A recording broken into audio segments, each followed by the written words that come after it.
ॐ भद्रं कर्णेभिः शृणुयाम देवाः भद्रं पश्येमाक्षभिर्यजत्राः स्थिरैरङ्गैस्तुष्टुवागुंसस्तनूभिर्व्यसेम देवहितं यदायुः स्वस्ति न इन्द्रो वृद्धश्रवाः स्वस्ति नः पूषा विश्ववेदाः स्वस्ति नस्तार्क्ष्यो अरिष्टनेमिः स्वस्ति नो बृहस्पतिर्दधातु।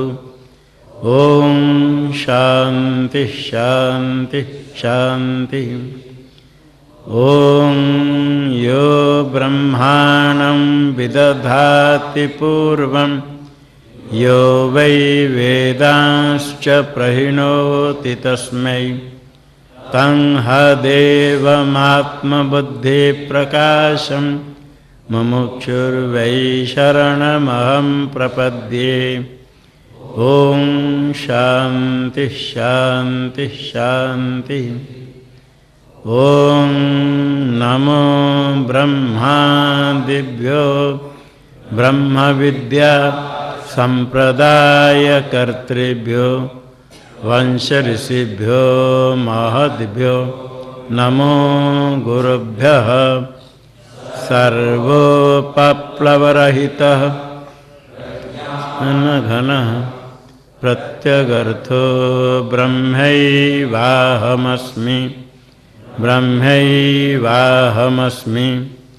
नारायणं पद्मभवं वसिष्ठं शक्तिं च तत्पुत्रपराशरं च व्यासं शुकं गौडपदं महान्तं गोविन्दयोगीन्द्रमथास्य शिष्यं श्रीशङ्कराचार्यमथास्य पद्मं पादं च हस्तामलकं च शिष्यं तन्तोटकं वार्तिककारमन्य नस्मद्गुरून् सन्ततमानतोऽस्मि। श्रुतिस्मृतिपुराणानामालयं करुणालयं नमामि भगवत्पादं शङ्करं लोकशङ्करं शङ्करं शङ्कराचार्यं केशवं बादरायणं सूत्रभाष्यकृतौ वन्दे भगवन्तौ पुनः पुनः। ईश्वरो गुरुरात्मेति मूर्तिभेदविभागिने व्योमवद्व्याप्तदेहाय दक्षिणामूर्तये नमः। ॐ शान्ति शान्ति शान्ति। ब्रह्म विज्ञान केंद्र श्री कैलाश आश्रम के वार्षिक महोत्सव प्रसंग पर समायोजित श्रीमद् भगवत गीता ज्ञान यज्ञ कल तक 12 अध्याय समाप्त हो गया। 18 अध्याय में से 6 अध्याय में एक भाग करके द्वितीय षटक सप्तम अध्याय से प्रारंभ करके 12 अध्याय समाप्ति तक इसमें तत्पदार्थ का शोधन। तत्त्वमसि महावाक्य है जिससे ब्रह्म ज्ञान होता है और वही ब्रह्म ज्ञान अज्ञान का निवर्तक होता है। महावाक्यजन्य ज्ञान ही अज्ञान का निवर्तक है। महावाक्य 4 वेद में 4 है प्रसिद्ध। सामवेद का महावाक्य है तत्त्वमसि, यजुर्वेद में अहम ब्रह्मास्मि। तो त्वम पद का शोधन जो जीव के लिए त्वम अहम ऐसे शब्द प्रयोग किया जाता है, उसका शोधन प्रथम षटक में षष्ठ अध्याय समाप्ति तक हो गया। शुद्ध चैतन्य त्वम पद का अर्थ है उपाधि रहित समाधि दशा संपन्नम। उसके पश्चात तत्पदार्थ शोधन हुआ। तत्पद का वाच्यार्थ है जगत जन्मादि कारण ईश्वर सर्वज्ञ सर्वशक्तिमान। माया से ही शुद्ध चेतन जगत का कारण होता है। माया से, माया विशिष्ट होकर के जगत कारण होता है। जो माया रहित शुद्ध निर्विशेष ब्रह्म है वो कारण नहीं, कार्य तो नहीं, कारण भी नहीं है, निर्विशेष है, निष्क्रिय है। वह तत्पद का लक्ष्यार्थ है। वाच्यार्थ होता है माया विशिष्ट चेतन ईश्वर है। तत्पदार्थ शोधन करते हुए तत्पद का वाच्यार्थ माया विशिष्ट चेतन एकादश अध्याय में भगवान ने दर्शन दिलाया अर्जुन को। दशम अध्याय में माया विशिष्ट चेतन का ऐश्वर्य विभूति योग में नाना विभूति का कथन किया। उसके पूर्व शुद्ध स्वरूप निर्विशेष ब्रह्म उसका कथन किया। द्वादश अध्याय में भी भक्ति योग के माध्यम से दो प्रकार ब्रह्म का, निर्विशेष अक्षर ब्रह्म उपासक और सविशेष विश्वरूप ध्यान करने वाले साधकों में युक्ततम कौन है, इसके प्रश्न के उत्तर निरूपण करते हुए दो रूप कहा गया। एक निर्विशेष ब्रह्म अक्षर और एक सविशेष माया विशिष्ट चेतन। निर्विशेष ब्रह्म ही तत्पद का लक्ष्यार्थ है, सर्वव्यापक निर्गुण निराकार। और सविशेष ब्रह्म ही तत्पद का वाच्यार्थ है, जो सर्व ऐश्वर्य संपन्न सर्वज्ञ। त्वम तत्त्वम असि महावाक्य में दोनों पदार्थों का वाच्यार्थ लेंगे। एक होता है जीव अल्पज्ञ अल्पशक्तिमान और तत्पद का वाच्यार्थ ईश्वर सर्वज्ञ सर्वशक्तिमान। दोनों की एकता संभव नहीं है। विरुद्ध धर्म आश्रय होने से एक अल्पज्ञ एक सर्वज्ञ, एक अल्पशक्तिमान एक सर्वशक्तिमान एक नहीं हो सकता है। श्रुति भगवती कहती है तुम ब्रह्म हो। ये प्रमाण है, वेदांत प्रमाण इतने प्रबल प्रमाण है। प्रत्यक्ष प्रमाण भी प्रमाणाभास हो जाता है। श्रुति प्रमाण प्रत्यक्ष को भी बाध कर देता है। जब वाच्यार्थ में एकत्व संभव नहीं होता है तो लक्ष्यार्थ लेना पड़ता है। लोक में भी स्वयं देवदत्त, वही देवदत्त यह है। पूर्व काल में अन्य देश में स्थित देवदत्त का वर्तमान काल में इसी देश में स्थित देवदत्त के साथ एकत्व संभव नहीं, क्योंकि पूर्व काल वर्तमान काल एक नहीं, अन्य देश वर्तमान देश एक नहीं। विशेषण भिन्न होने से स्वयं देवदत्त में वाच्यार्थ को लेकर के तत्देश काल विशिष्ट देवदत्त के साथ एतद्देश काल विशिष्ट देवदत्त की एकता नहीं होती है। वहाँ भी लोक में तद्देश तत्काल और एतद्देश एतत्काल ये विशेषण को छोड़ करके केवल देवदत्त पिंड एक है ऐसा बोधन कराया जाता है। सुनने वाले को भी ज्ञान होता है। जहाँ वाच्यार्थ ग्रहण करने पर तात्पर्य नहीं बनता है, प्रमाण नहीं होता है, वाक्य अप्रमाण्य की आपत्ति आती है, वहाँ लक्ष्यार्थ ग्रहण करके शाब्दबोध होता है। तो इसी प्रकार तत्त्वमसि वाक्य प्रमाण है, श्रुति वाक्य। तत्पदार्थ त्वम पदार्थ एक होना चाहिए। वाच्यार्थ में ऐक्य नहीं होता है तो औपाधिक धर्म को त्याग करके शुद्ध स्वरूप को लेना, लक्ष्यार्थ को लेना, यही है तत्पदार्थ का त्वम पदार्थ का शोधन। शोधन का अर्थ शुद्ध अर्थ को लेना, मायिक कल्पित धर्म को छोड़ना। त्वम पदार्थ का शोधन प्रथम षटक में हुआ, उसके पश्चात द्वितीय षटक में तत्पदार्थ का शोधन। लक्ष्यार्थ स्वरूप ग्रहण करने पर दोनों की एकता का बोधन कराएंगे तृतीय षटक में त्रयोदश अध्याय से लेकर के अंतिम तक। और एक प्रकार विभाग भी है कर्म उपासना ज्ञान।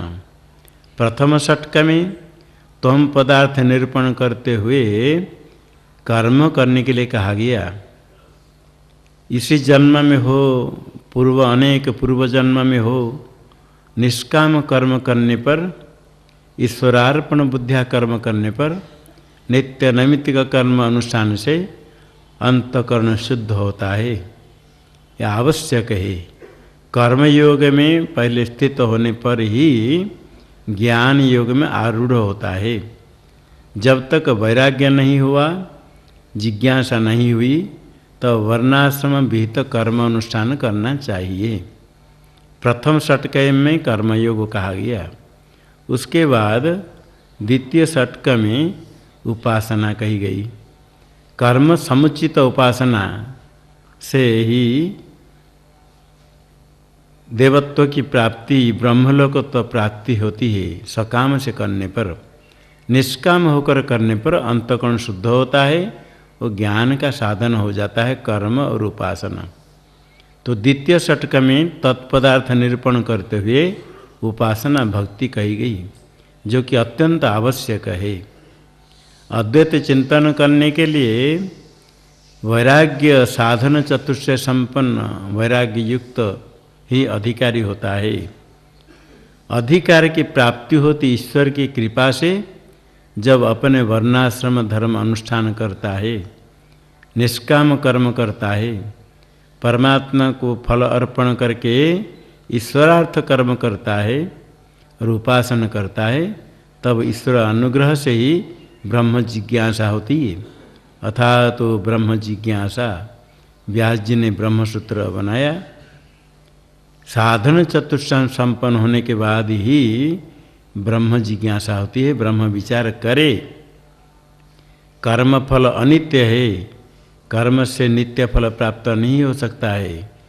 नित्य फल मोक्ष प्राप्ति के लिए ज्ञान ही साधन, ज्ञान प्राप्ति के लिए गुरु के समीप में जाए, इस श्रुति का आदेश है।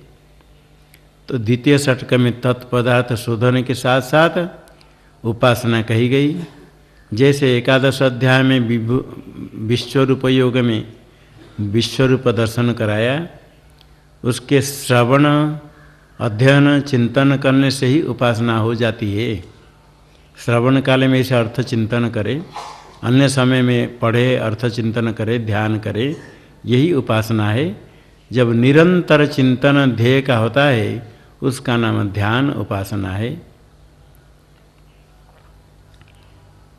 तब उपासना से अंतःकरण शुद्ध होने पर आगे ज्ञान, ये ज्ञान के लिए तृतीय षटक है। इसमें जीव ब्रह्म की एकता, इसका मुख्य रूप से बोधन कराना है। त्वम पदार्थ तत्पदार्थ का लक्ष्यार्थ ग्रहण हो जाए तो अहम अस्मि ब्रह्म, ऐसे ब्रह्म ज्ञान ब्रह्माकार वृत्ति होती है। जब तक त्वम पदार्थ में लक्ष्यार्थ में संशय विपर्य रहित ज्ञान नहीं हो, तब तक मैं ब्रह्म हूँ ऐसे रटने पर भी ज्ञान नहीं होगा।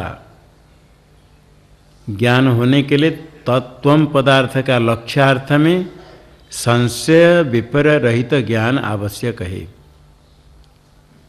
त्वम पदार्थ है, पद का अर्थ शुद्ध चैतन्य, किंतु शुद्ध चैतन्य मैं हूँ ऐसे बोध होना चाहिए।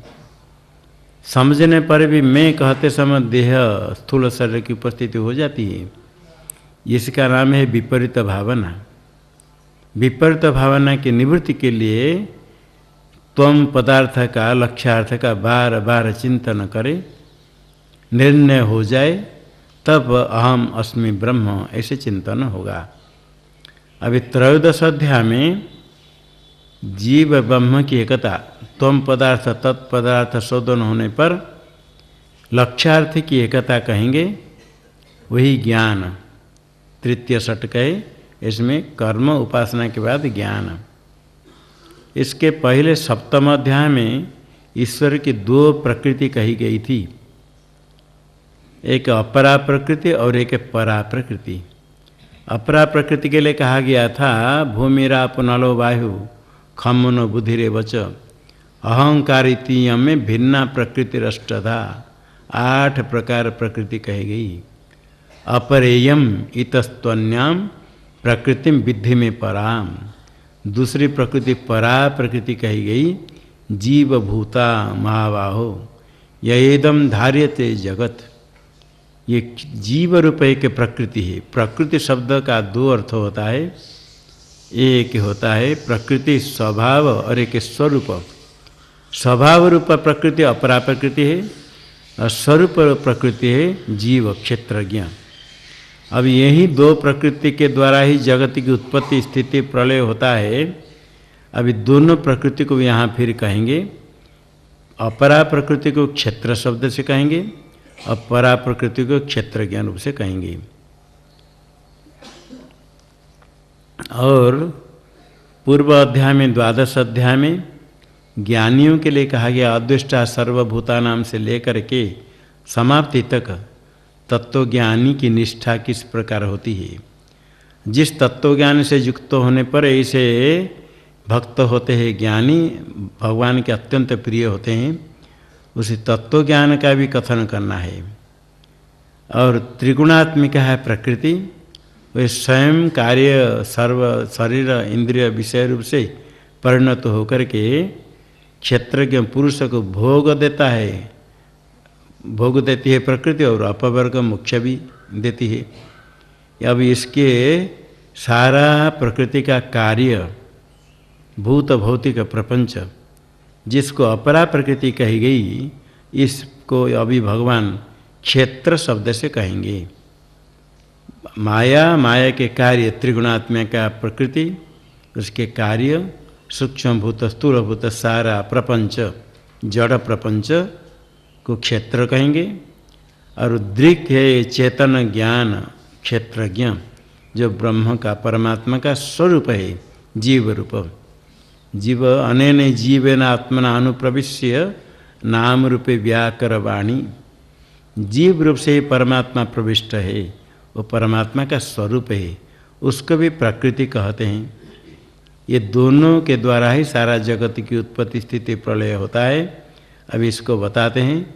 ज्ञान ही प्रधान है, इसमें ज्ञान प्राप्त करना जीव ब्रह्म के एकत्व का साक्षात्कार, यही लक्ष्य है, जिससे अनादि अज्ञानी की निवृत्ति होती।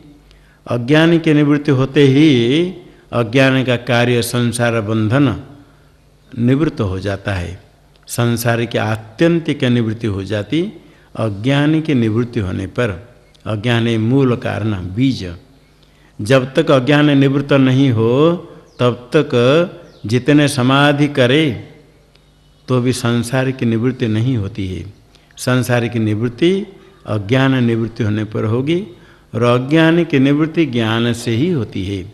बाकी जितने साधन है सब अंतःकरण शुद्धि के लिए, अंतःकरण शुद्धि की आवश्यकता है तभी ज्ञान होगा, किंतु अज्ञान की निवृत्ति ज्ञान से ही होती है।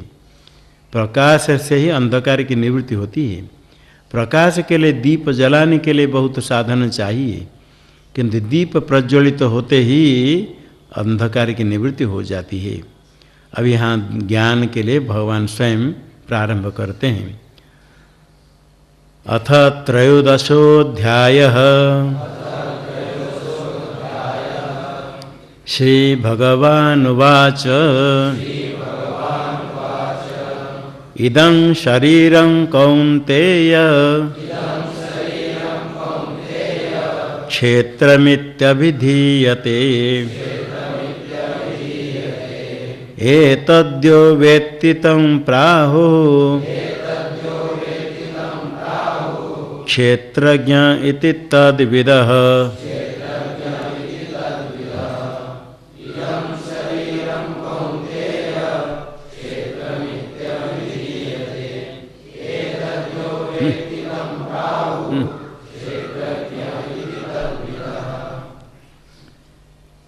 है कौन्तेय इदम शरीरम क्षेत्रमित अभिधीयते यो एतद् वेत्ति तम क्षेत्रज्ञ प्राहु तद्विदः क्षेत्रज्ञ प्राहु। हे कौन्तेय इदम शरीरम क्षेत्रम इति अभिधीयते। ये शरीर क्षेत्र इसे कहा जाता है। ये शरीर को क्षेत्र कहते हैं और इस शरीर को जो जानता है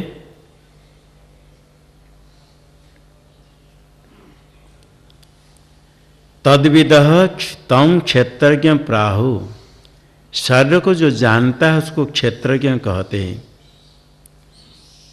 ये शरीर को कहा गया क्षेत्र, ऐसे क्षेत्र जमीन को कहते हैं। क्षी क्षय से क्षेत्र बनता है। शरीर को क्षेत्र कहा गया। क्षतत्राणात् क्षेत्रम, कोई क्षत हो जाता है, कट जाता है तो अपने आप फिर जुड़ जाता है। क्षत से क्षता त्राण रक्षा हो जाती है। वृक्ष में भी जीव है, प्राण है, कहीं कट जाता है तो फिर जुड़ जाता है। क्षतत्राणात् क्षेत्रम। और क्षी क्षय क्षयात् क्षेत्रम, ये शरीर नष्ट हो जाता है इसलिए क्षेत्रम। क्षरणात् क्षेत्रम, अपक्षय होता है शरीर का, पहले तो वृद्धि आगे अपक्षय होता है फिर समाप्त हो जाता है इसलिए क्षेत्रम। और प्रसिद्ध है क्षेत्र में जमीन में जैसे बीज डाल करके फल अनाज प्राप्त करते हैं, इसी प्रकार इस शरीर में कर्म करके कर्म फल प्राप्त संपन्न होता है, कर्म फल की प्राप्ति होती है, इसलिए शरीर क्षेत्र है। इदम शरीर कह करके इदम तो नहीं दिखाते, प्रत्यक्ष ज्ञायमान शरीर है। इसको क्षेत्रम इति अभिधीयते, क्षेत्र ऐसा ही कहा जाता है। आगे कहेंगे शरीर शब्द से केवल स्थूल शरीर नहीं लेना, स्थूल सूक्ष्म कारण शरीर सब ग्रहण हो जाएंगे, आगे स्पष्ट करेंगे भगवान। तो इस शरीर को क्षेत्र कहा गया। और शरीर को जो जानता है सामान्य तो शरीर को जानते हैं, पामर लोग भी है तो अपने आप जानते हैं, पाद से लेकर के मस्तक तक जानने वाला। स्वाभाविक ज्ञान से हो अथवा उपदेश से ज्ञान होता है। स्थूल शरीर इसको कहते हैं जिसको तुम देखते हो, जानते हो। उसके बाद तुम्हारे अंदर सूक्ष्म शरीर है, 5 ज्ञानेंद्र, 5 कर्मेंद्र, 5 प्राण, मन, बुद्धि, ये सूक्ष्म शरीर है। उसके बाद उसका कारण शरीर है अज्ञान, जो सुषुप्ति में रहता है। इसमें सूक्ष्म शरीर में अंतःकरण है, अंतःकरण के धर्म, इच्छा, सुख, दुख आदि है। ये सब उपदेश से भी ज्ञान होता है। ये शरीर क्षेत्र हुआ। इसको जानने वाला जो जानता है, पूरा शरीर को जानने वाला स्वभावतः जानता है, उपदेश से जाने, जो सारे शरीर को जानता है, ज्ञान का विषय होता है शरीर, उसको जानने वाले को क्षेत्रज्ञ कहते हैं। क्षेत्रज्ञ ऐसे कहते तद्विदः, वो दोनों क्षेत्रज्ञ को ठीक ठीक जानने वाले कहते हैं। अर्थात ये शरीर जो ज्ञेय पदार्थ है, जाना जाता है, वो क्षेत्र है। जो जानता है वो क्षेत्रज्ञ है। अब आप अपने आप को निर्णय करो, आप क्षेत्र है या क्षेत्रज्ञ है? क्षेत्रज्ञ, आप जानने वाले, आप जड़ नहीं, क्षेत्रज्ञ। तो एक हो गया क्षेत्र और एक क्षेत्रज्ञ, 2 विभाग हो गया। जिसको अपरा प्रकृति कही गई थी, आगे क्षेत्र में क्या क्या लेना स्वयं भगवान कहेंगे, उसको क्षेत्र शब्द से कहा गया। दूसरा जो कहा गया परा प्रकृति जीवभूता महाबाहो, इसको क्षेत्रज्ञ शब्द से कहा। आप क्षेत्र को जानने वाले क्षेत्रज्ञ। तो इतने जानने से क्या जानना है? क्षेत्र और क्षेत्र को जान लेने से हो जाएगा? कहते और थोड़ा जानना है। क्षेत्रज्ञं चापि मां विद्धि सर्वक्षेत्रेषु भारत। क्षेत्र क्षेत्रज्ञयोर्ज्ञानं यत्तज्ज्ञानं मतं मम।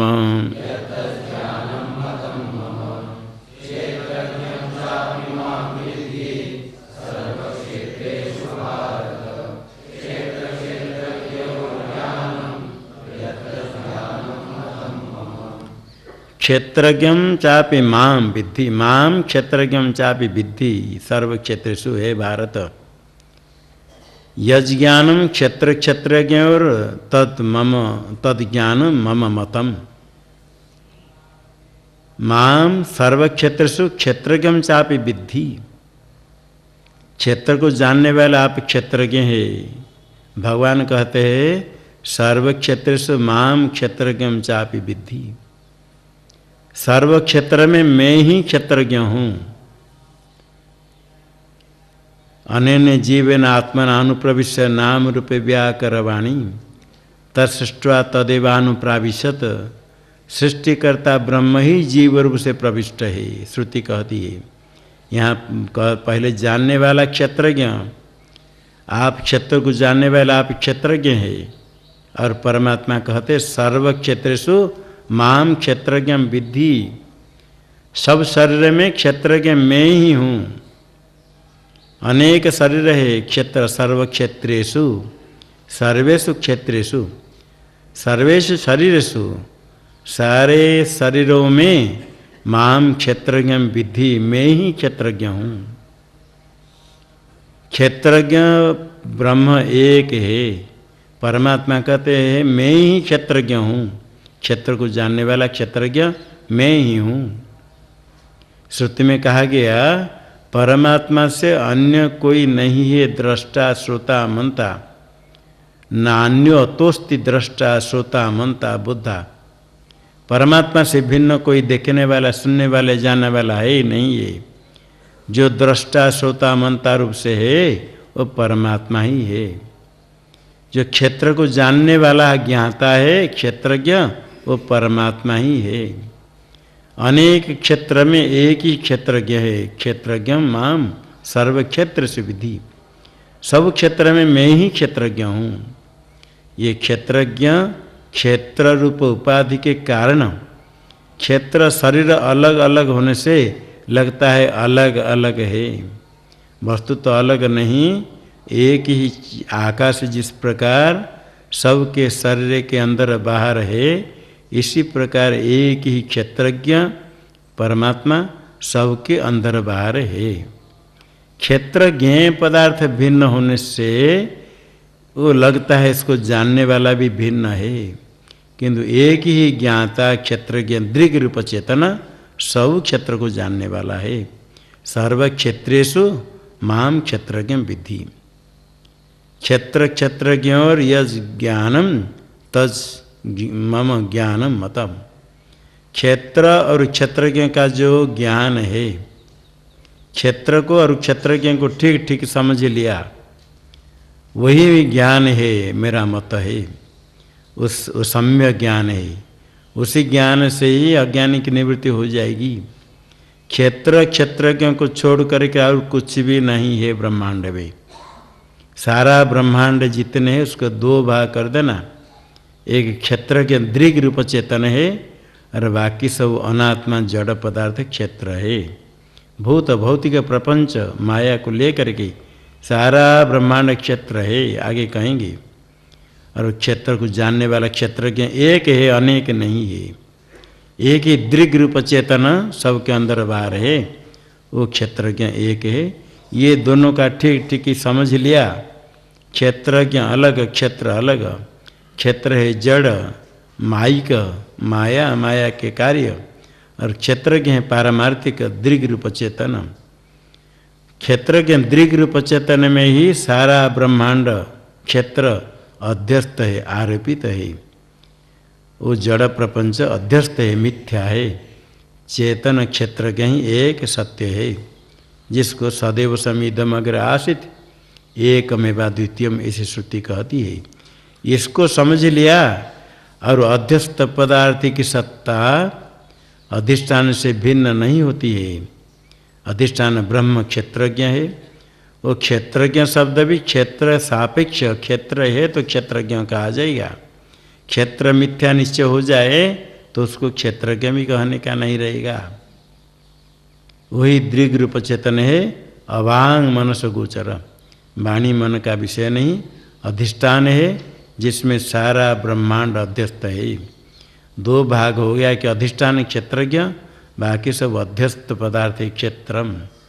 और एक क्षेत्र के अधिष्ठान सब क्षेत्र में स्थित है, सब क्षेत्र का प्रकाशक है, सब क्षेत्र में व्यापक रूप से रहता है।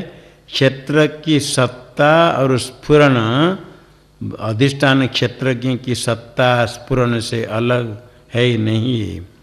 क्षेत्र ही मिथ्या है, क्षेत्रज्ञ सत्य है। इसको जो जान लेता है वही ज्ञानी यथार्थ ज्ञान है।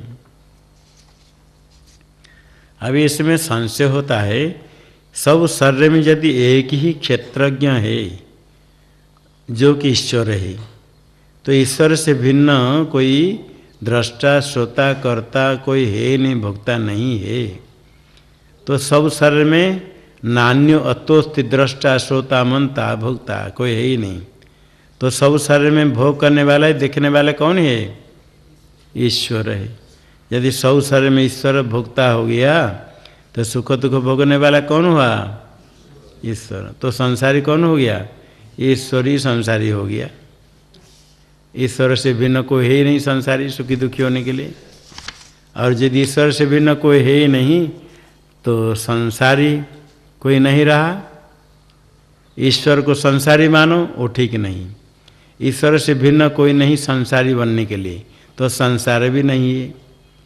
संसार यदि नहीं है तो ये बंध मोक्ष शास्त्र व्यर्थ है। बंध मोक्ष प्रामाणिक नहीं, उसके प्रतिपादक शास्त्र भी व्यर्थ है। उसको उपदेश करने वाले आचार्य की क्या आवश्यकता है? और हम लोगों को श्रवण करने वाले क्या करना चाहिए? शास्त्र भी व्यर्थ है, इतने सब व्यर्थ हो जाएगा। अब प्रत्यक्ष दिखता है संसार। संसार नहीं कहने से कौन मानेगा? ईश्वर को संसारी मानो, नहीं तो संसार कोई है ही नहीं। संसार है ही नहीं कह सकते। सुख दुख भोग करना पड़ता है।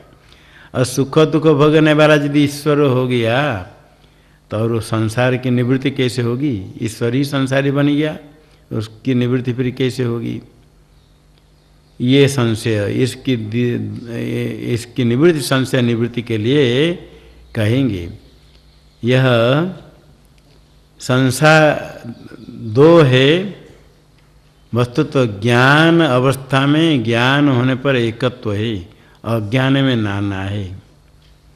ज्ञान होने पर संसार भी नहीं है, बंध मुख्य शास्त्र भी नहीं है, गुरु शिष्य भी नहीं है, एक अद्वितीय ब्रह्म से भिन्न कुछ भी नहीं है।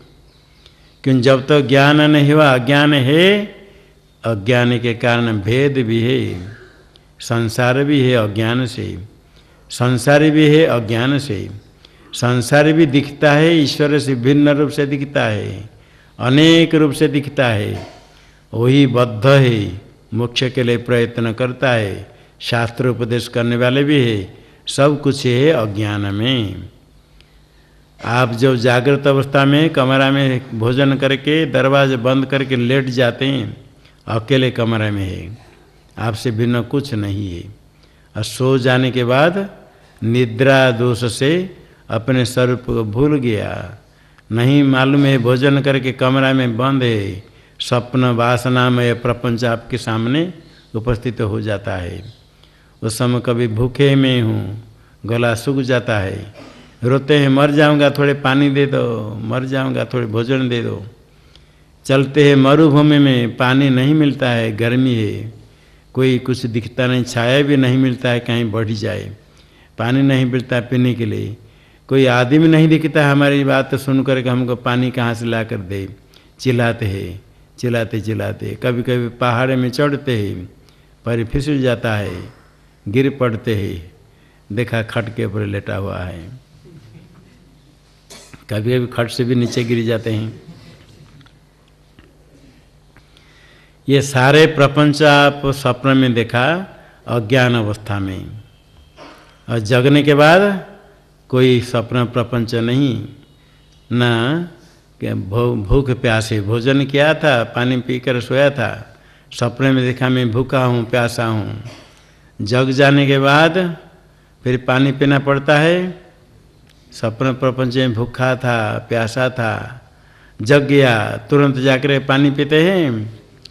पेट में पानी भरा हुआ है, पानी पीने की आवश्यकता नहीं है। ज्ञान हो जाने पर कुछ भी नहीं, स्वप्न प्रपंच बिल्कुल नहीं है। अज्ञान अवस्था में सब कुछ है। इसी प्रकार स्वप्न में आप देखा, आप अकेले नहीं, आपसे भिन्न बहुत लोग थे, शत्रु मित्र, पशु पक्षी मनुष्य जड़ चेतन सब थे।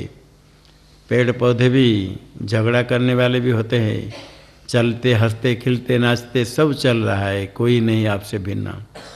इसी प्रकार अज्ञान अवस्था में सारा प्रपंच दिखता है, नाना दिखते हैं, उसमें भेद विलक्षण भी दिखता है। गुरु शिष्य भी बनते हैं, शास्त्र भी उपदेश करने वाले, ये सब कुछ है। लोक भी भिन्न भिन्न है, मर्त्य लोक है, स्वर्ग है, नरक है, जीव भी भिन्न प्रकार, ये सब अज्ञान अवस्था में है। और जब ज्ञान हो जाए तब बंध नहीं, मोक्ष नहीं, ना ईश्वर है, ना शास्त्र है, ना तो गुरु है, एक अद्वितीय शुद्ध ब्रह्म है। ये ज्ञान हो जाने पर मोक्ष नित्य है, मोक्ष की उत्पत्ति नहीं होती है। इसलिए पहले कर्म निष्ठा करके अंतःकरण शुद्ध होने पर ज्ञान निष्ठा की प्राप्ति के लिए कहा गया। अंतःकरण शुद्ध होने पर ज्ञान होता है। ज्ञान हो जाने के बाद एक अद्वितीय तत्व है, ना संसार है, संसार नहीं है। अभी जो संसार दिखता है अज्ञान के कारण दिखता है। अभी इदम शरीरम कौन्तेय कह करके शरीर को क्षेत्र कहा गया है। अभी क्षेत्रज्ञ क्या है कहने के लिए पहले भगवान प्रतिज्ञा कर कहते हैं, संक्षेप से कहते हैं, आगे अच्छी तरह से बताएंगे। तत्क्षेत्रम यच्च यादृक्च यद्विकार्यतश्च यत् सचयो यत्प्रभावश्च तत्समासेन मे शृणु।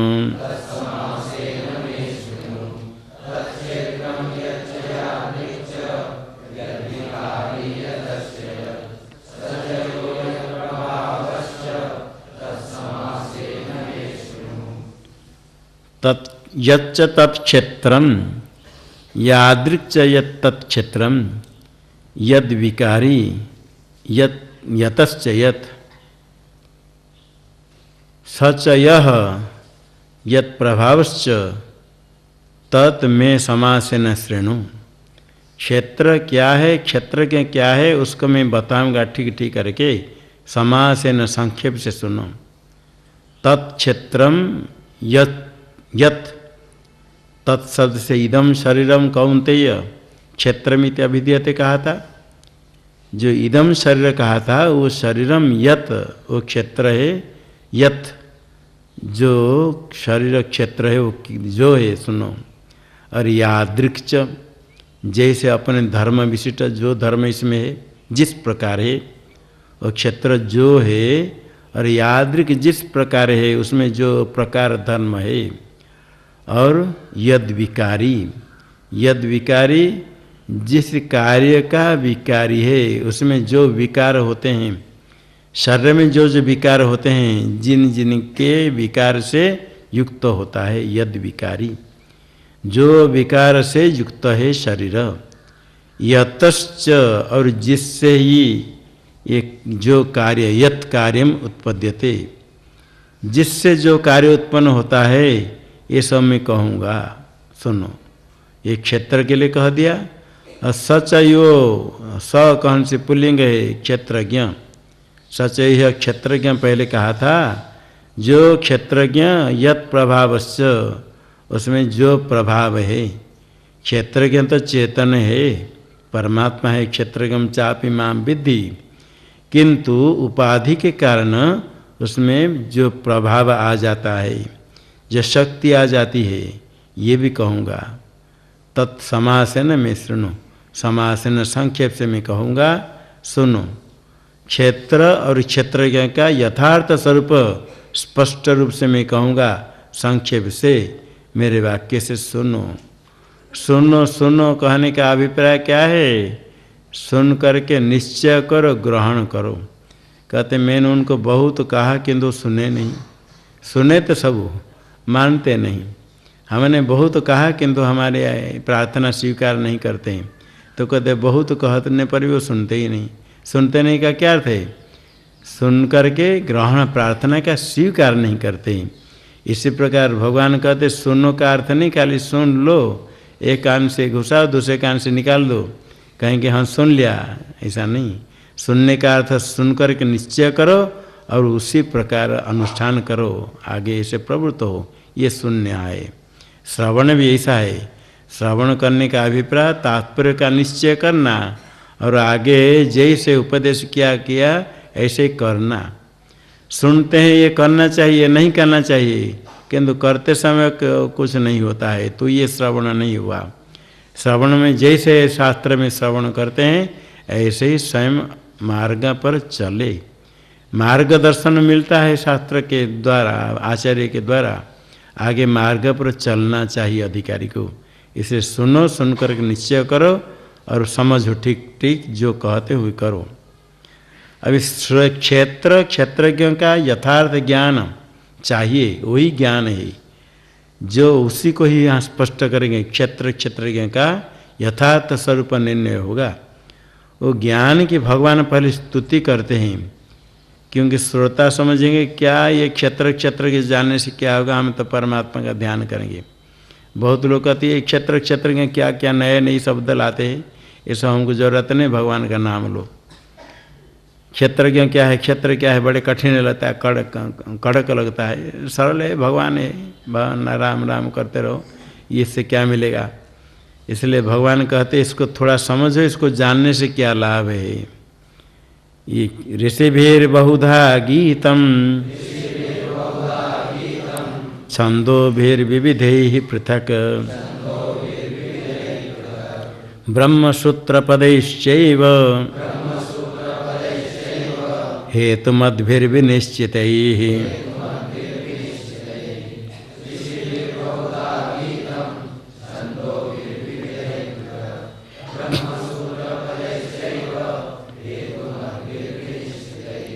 मैं जो क्षेत्रज्ञ कहता हूँ आगे स्पष्ट करूँगा, ये अपने मन से कुछ ना कुछ नहीं कहता हूँ, ये शास्त्र में कहा गया। और शास्त्र में जो कहा गया है वो आवश्यक है, इससे ज्ञान प्राप्त होता है। ज्ञान होने पर मूल के साथ संसार की निवृत्ति होती है। जो हित है ऋषियों ने कहा है, वेद में कहा गया, उसको ही मैं कहूँगा, अपने मन से नहीं है। इसलिए ये जो मैं कह रहा हूँ ये अत्यंत आवश्यक समझना चाहिए।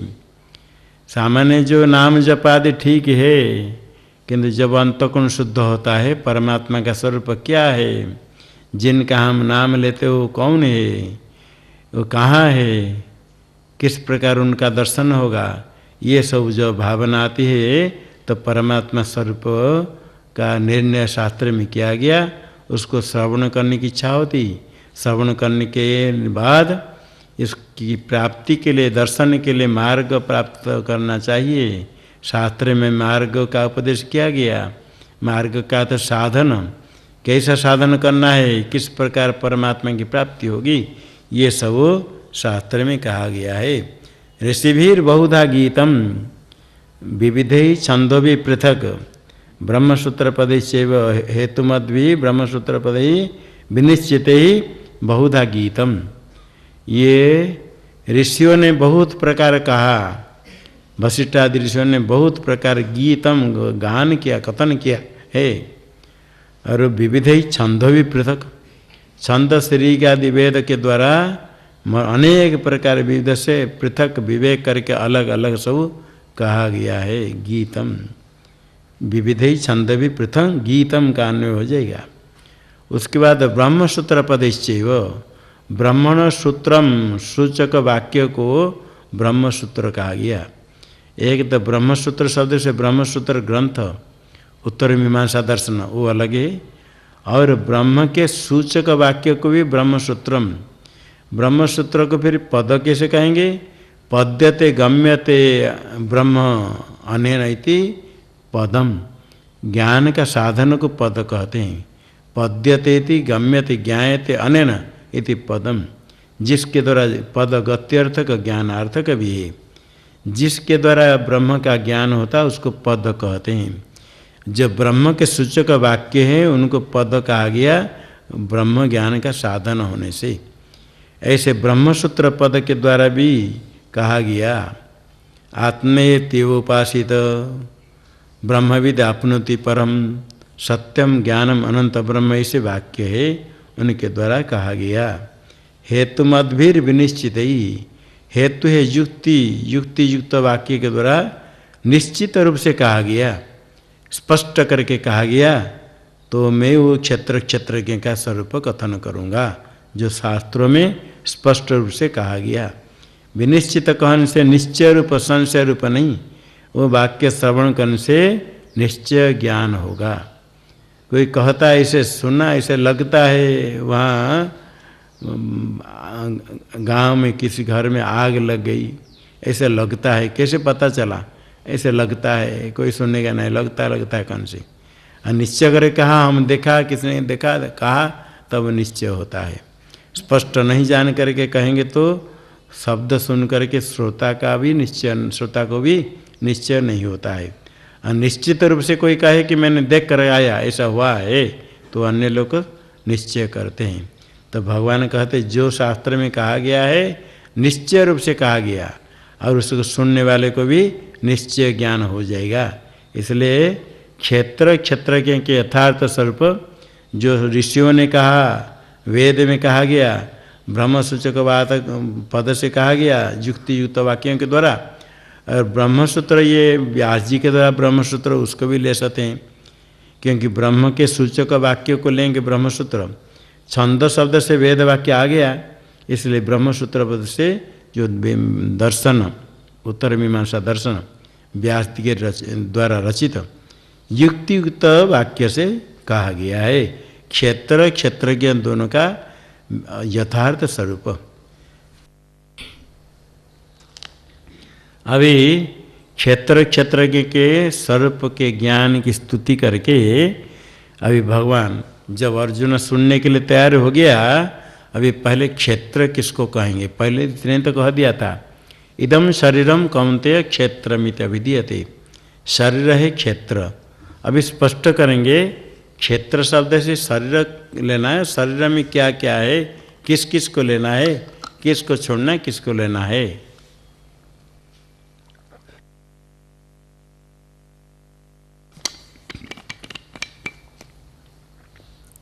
ये शरीर में भी क्या क्या है, बहुत कुछ है शरीर में, क्या पदार्थ है इसको भी जानना चाहिए। महाभूतान्यहंकारो बुद्धिरव्यक्तमेव च इंद्रियाणि दशैकञ्च पंचचेन्द्रियगोचराः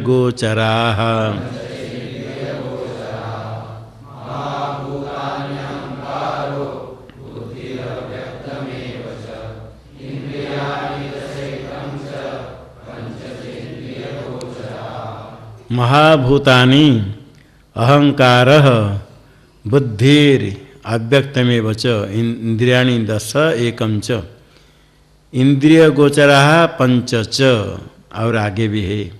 पहले महाभूतानि, महांति चतानि भूतानि चैते महाभूतानि। महाभूत है पांच, आकाश वायु तेज जल पृथ्वी, सारा कार्य में व्यापक है, इनसे ही सारा कार्य बनता है। उत्पत्ति काल में अपंचीकृत भूत की उत्पत्ति होती है, सूक्ष्म भूत कहते हैं, तन्मात्रा भी कहते हैं।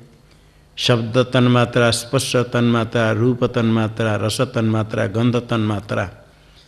कहीं कहीं कहते हैं अपंचीकृत भूत है, कहीं कहीं सूक्ष्म भूत कहा जाता है। उत्पत्ति काल में जो तन्मात्रा है, सूक्ष्म भूत है, उनको लेना, महाभूतानि 5 लेना है। वो प्रत्यक्ष दिखता नहीं, सूक्ष्म है। 5 भूतों को मिला करके पंचीकरण करते हैं, मिला करके तो वह स्थूल होता है, वह प्रत्यक्ष का विषय होता है। अपंचीकृत भूत से जो कार्य बनते हैं वो कार्य सब सूक्ष्म शरीर में है। ज्ञानेन्द्रिय, कर्मेंद्रिय, प्राण, मन, बुद्धि, ये सूक्ष्म भूत का कार्य है। यहाँ महाभूत शब्द से स्थूल भूत नहीं लेना, क्योंकि पंचचेन्द्रिय गोचरा, इंद्रियों का जो विषय है ये स्थूल भूत ही है। सूक्ष्म भूत इंद्रिय का विषय नहीं होता है, इसलिए पंचच इंद्रिय गोचरा कहने से स्थूल भूतों का ग्रहण हो जाएगा। यहाँ महाभूत शब्द से सूक्ष्म भूत लेना। और अहंकार, अहंकार पहले दृक् चेतन और जड़ दोनों का एकत्व होने पर अहंकार होता है। अहंकार से ही तन्मात्रा की उत्पत्ति होती है। तो महाभूत का कारण अहम प्रत्यय अहंकार। अंतकरण है मन, बुद्धि, चित्त, अहंकार, 4 भाग से वृत्ति को लेकर के। अंतकरण में चेतन का प्रतिबिंब चिदाभास दिखता है। चेतन व्यापक, सर्वव्यापक, सर्वत्र है, आकाश के समान।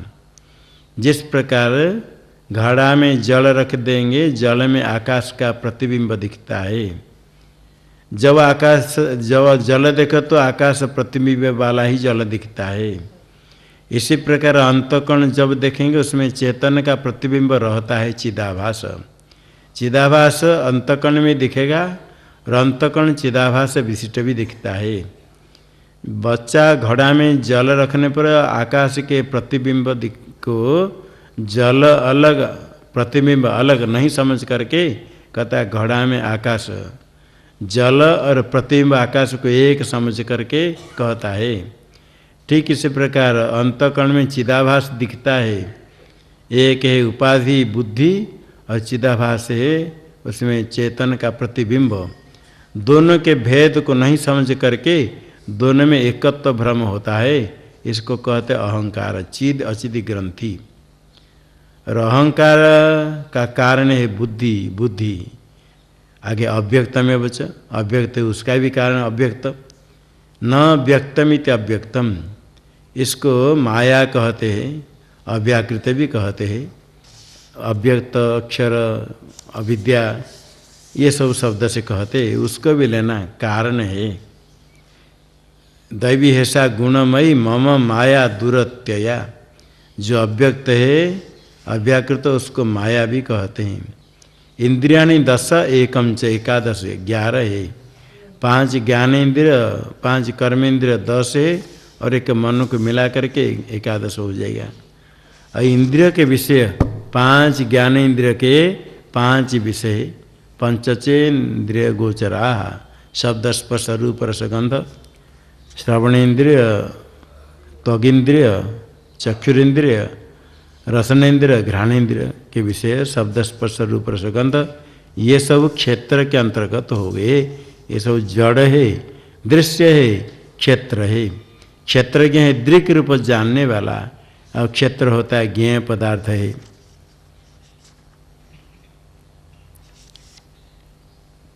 कुछ धर्म क्षेत्र अंतकरण का धर्म है। न्यायिक लोग, तार्किक लोग मानते हैं आत्मा में।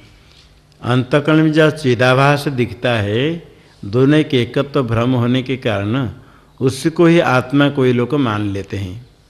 मानने से जो अंतकरण का धर्म वो दिखता है आत्मा में।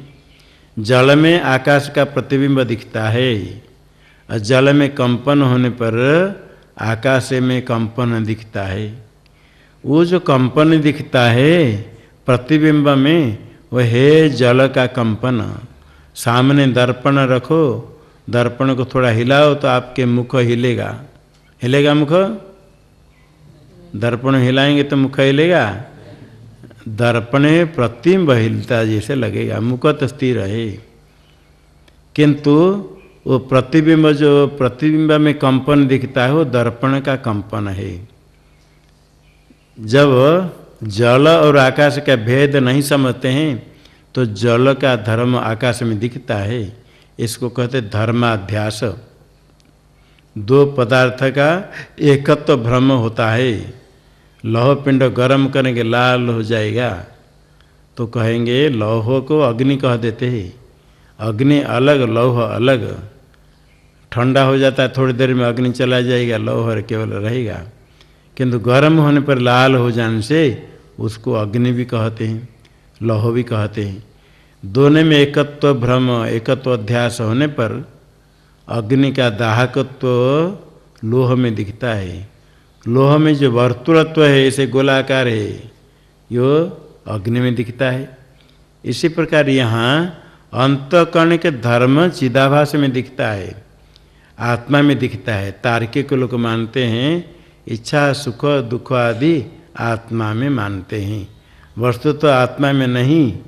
ये ज्ञेय पदार्थ जितने सब अनात्मा क्षेत्र के अंतर्गत है, क्षेत्र है। क्योंकि क्षेत्र क्या होता है? दृग रूप, और ज्ञेय पदार्थ सब क्षेत्र है। ये जिन जिन का नाम लेंगे और बाकी जितने ज्ञेय पदार्थ सब क्षेत्र है समझना। इसलिए भगवान स्पष्ट कर देते हैं, जिसको जिन गुणों को बड़े बड़े तार्किक लोग आत्मा का गुण मानते हैं वो ज्ञेय होने के कारण आत्मा का गुण नहीं, वो तो क्षेत्र का धर्म है। इच्छा द्वेष सुखम दुखम संघातश्चेतना धृति एतत् क्षेत्रं समासेन सविकारमुदाहृतम्।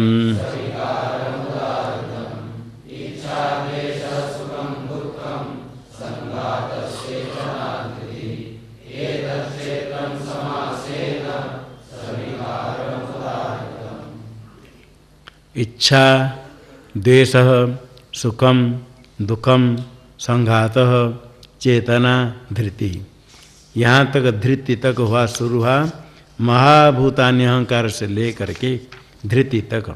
एतत् क्षेत्रम सविकारम समासेन उदाहृतम, ये क्षेत्र है विकार कार्य के साथ समासेन का तो संक्षेप से कहा गया।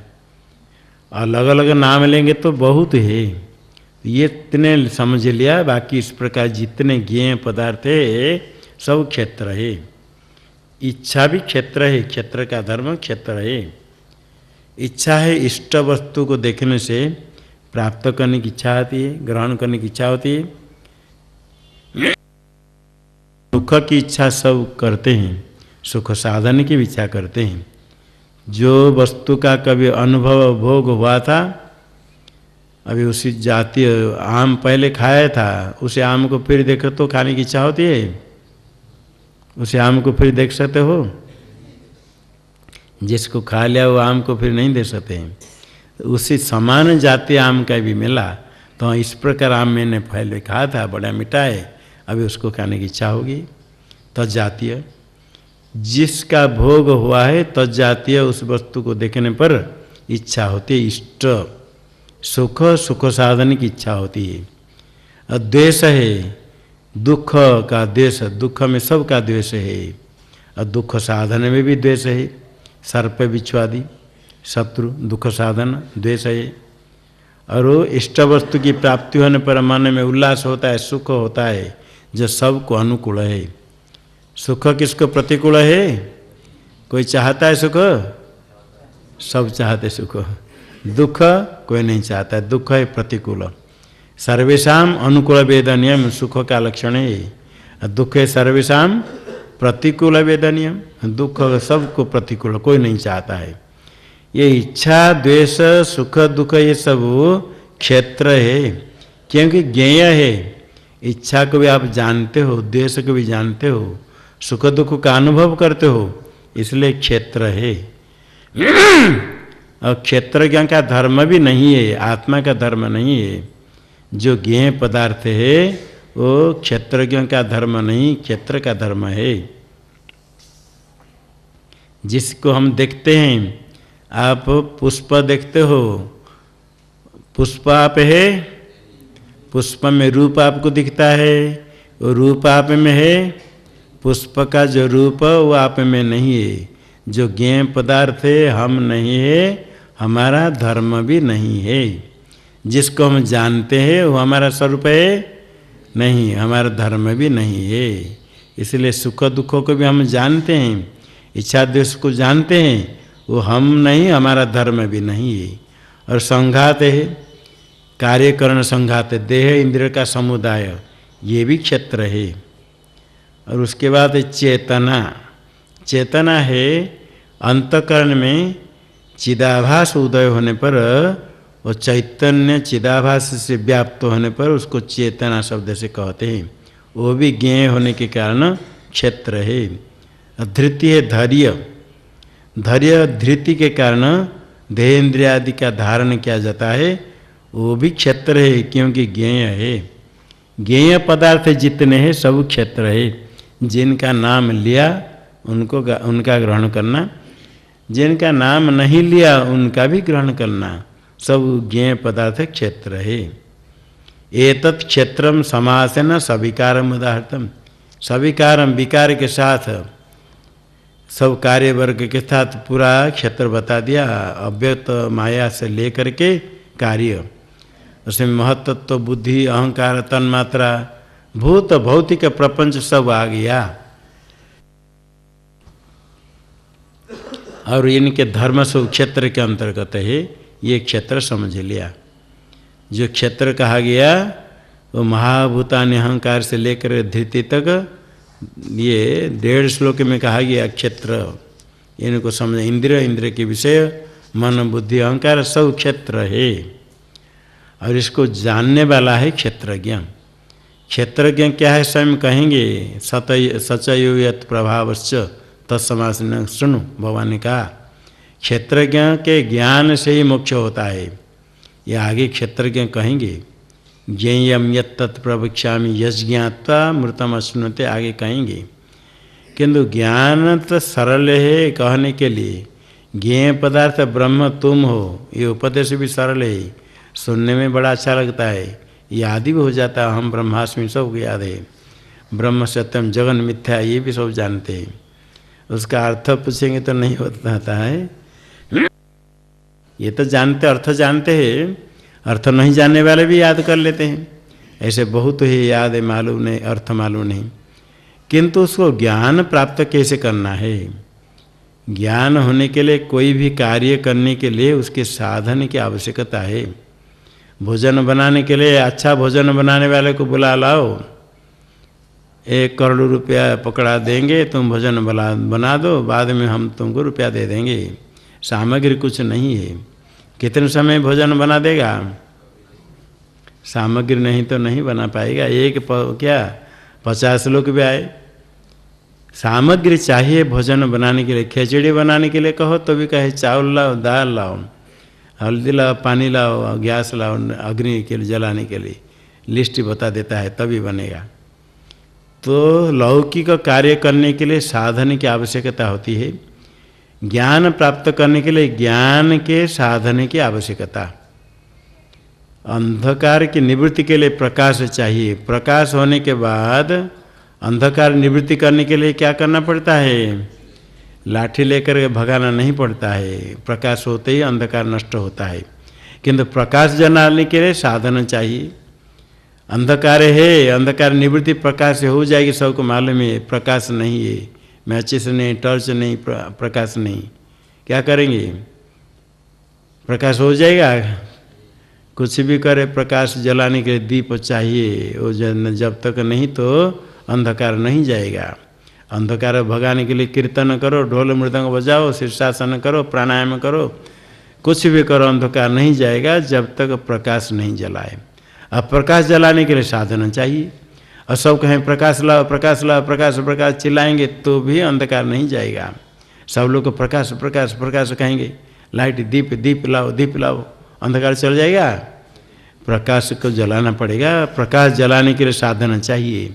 तो ज्ञान के साधन चाहिए। जो ज्ञान प्राप्त करना चाहता है, ज्ञान में जिसकी निष्ठा करनी है, मुख्य साधन ज्ञान है, ब्रह्म ज्ञान। इसके लिए ज्ञान साधन मुमुक्षु को अनुष्ठान करना चाहिए, प्राप्त करना चाहिए।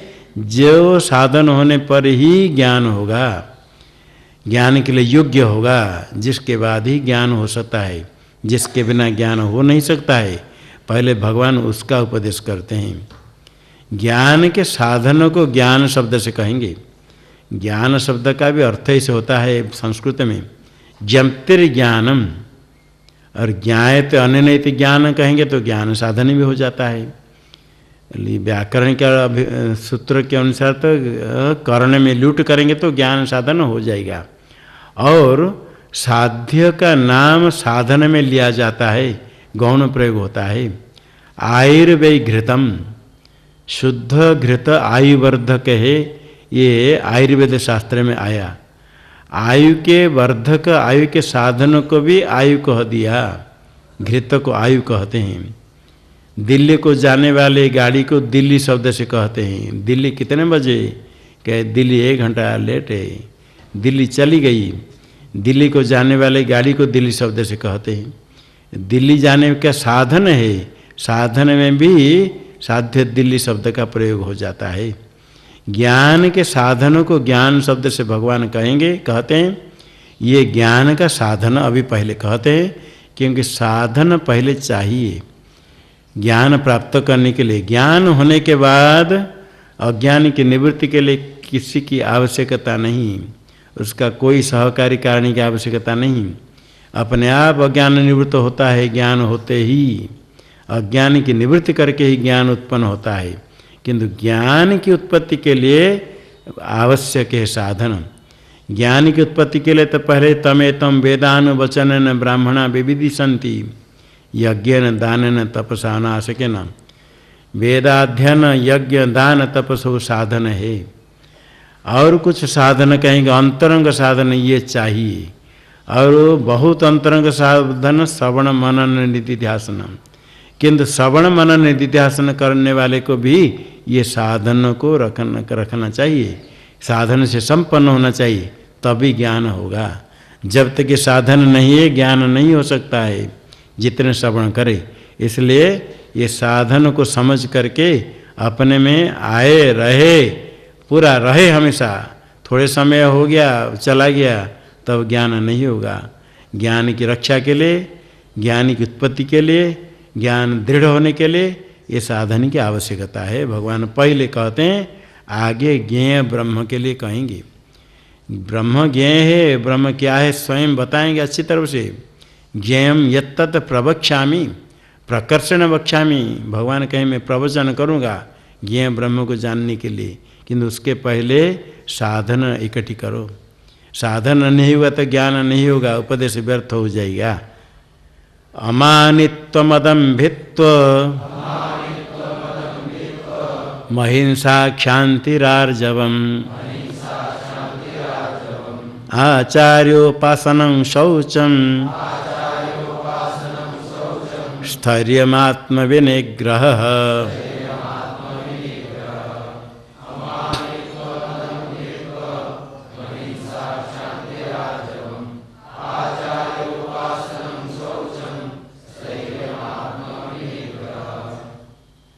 अमानित्वम अदम्भित्वम अहिंसा शांतिर आर्जवम आचार्योपासनम शौचम स्थैर्यम आत्मविनिग्रह।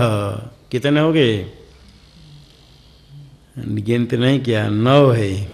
इसमें 9 आगे पूरा 20 साधन कहेंगे। 20 पूरा कहेंगे। अभी एक एक करके। प्रथम साधन है अमानित्वम।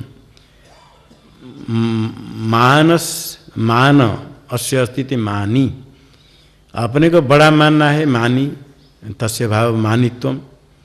अपने को बड़ा मानना क्या? मत सम न कोपि अधि, मेरे समान कोई दूसरा नहीं है। कुछ वास्तव अपने में गुण हो विद्यमान, कुछ गुण भी नहीं हो तो भी अपने को बड़ा मानने के लिए दोनों ले करके अपनी प्रशंसा करना। जो गुण है उसको लेकर के और जो गुण नहीं उसको लेकर के। किसने व्याकरण थोड़ा पढ़ लिया तो व्याकरण ज्ञान उसको आ गया, मैं हमको व्याकरण आता है। न्याय नहीं पढ़ा है, कहता हमने व्याकरण न्याय सब पढ़ लिया। तो व्याकरण ज्ञान है उसको लेकर के और जिसका ज्ञान है उसको भी जोड़ करके व्याकरण न्याय सब पढ़ लिया, अपनी प्रशंसा, मेरे जैसे कोई नहीं। ये मानित्व है, उसका विपरीत अमानित्वम। उसका अपने प्रशंसा करना मानित्व, मेरे जैसे कोई नहीं। विद्यमान गुण अविद्यमान गुण दोनों को लेकर के अपनी स्तुति प्रशंसा करना, अपने आप मुख से कहना, मानित्व तस्य अभाव अमानित्वम। और अदम्भित्वम, दंभ होता है ख्याति प्रशंसा पूजा प्राप्त करने के लिए अपने धर्म प्रकट करना। कैसे हम कहीं नहीं जाते हैं, जो आता है वही खाते हैं, नहीं तो नहीं जाते हैं मांगने के लिए, बड़े अच्छा है। नहीं तो हम बिल्कुल, हम इतने साल हो गया नमक नहीं खाते हैं, अथवा मीठा नहीं खाते हैं, अथवा अन्न नहीं खाते हैं। ये कौन से लोग आए, बड़े अच्छा है।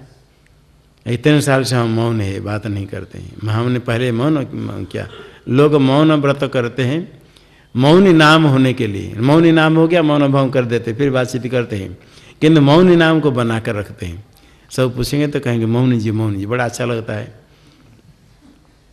अपने धर्म प्रकट करना। मैंने भी ऐसे किया, मैंने भी इतने दिन केवल फलाहार करके रहा था, नमक मैंने छोड़ दिया था, 5 साल 12 साल नमक के बिना रहा।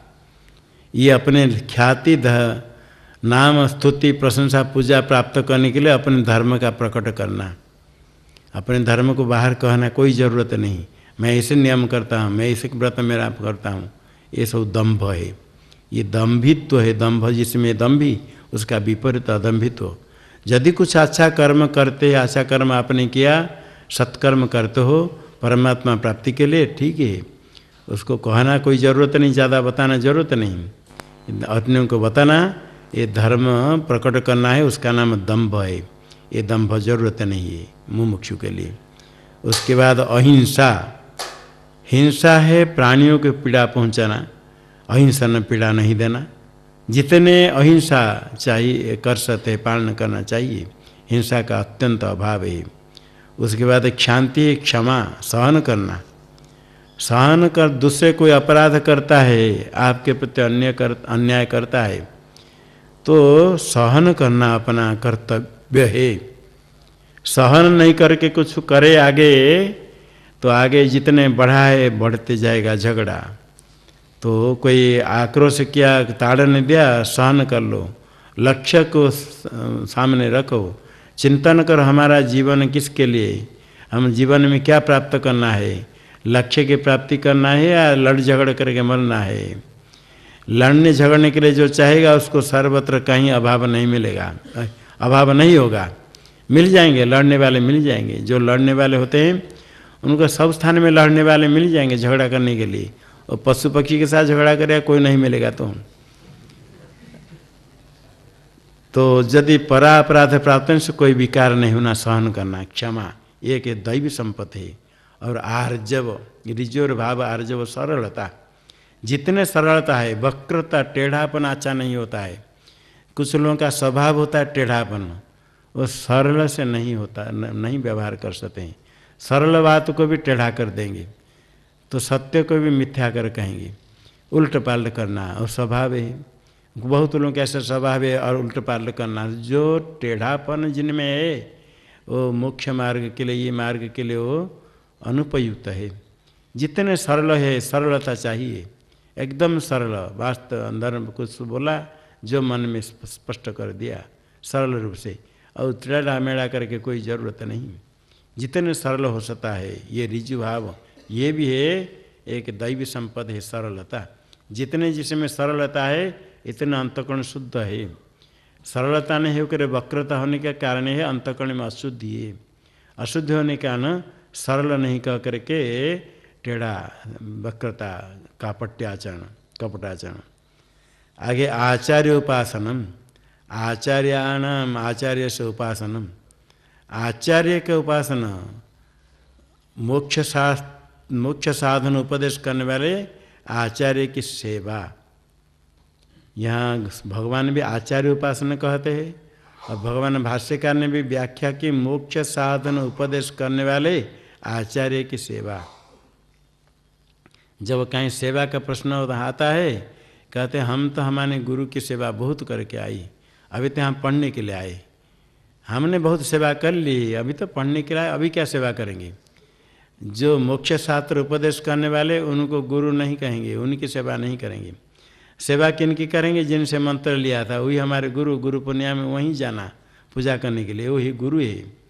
और जहाँ मोक्ष शास्त्र का उपदेश प्राप्त करेंगे उनमें गुरुत्व बुद्धि नहीं है, उनकी सेवा नहीं करेंगे। इसलिए भगवान यहाँ, भगवान ही स्वयं आचार्य उपासना कहा। गुरु उपासना कहेंगे तो मंत्र दीक्षा देने वाले ही हमारे गुरु है, ये कौन है, हम इनकी क्यों सेवा करेंगे।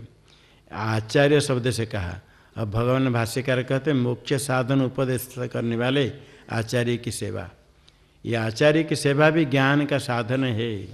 और तो कहते हम तो पढ़ने के लिए आए, हम सेवा करने के लिए थोड़ी आए। 12 साल गुरु के पास रह करके सेवा करके आए। वो जो सेवा करके आए अच्छा है, सेवा करना चाहिए, किंतु यदि आचार्य के पास अध्ययन करना है, मुख्य शास्त्र श्रवण करना है, तो सेवा कुछ न कुछ सेवा करके ही ज्ञान प्राप्त करना। ज्ञान चाहिए तो सेवा, गुरु शुश्रूषया विद्या पुष्कलेन धनेन वा अथवा विद्या विद्या चतुर्थम नैव कारणम। सेवा एक साधन है और वास्तव जो सेवा कर पाते हैं, कर पाएंगे, वही ज्ञान प्राप्त कर सकते हैं। जो सेवा करने में असमर्थ है ज्ञान प्राप्त नहीं कर सकते। कहते नहीं, हमको सेवा करने की इच्छा नहीं, क्योंकि हमको पढ़ाई करना है।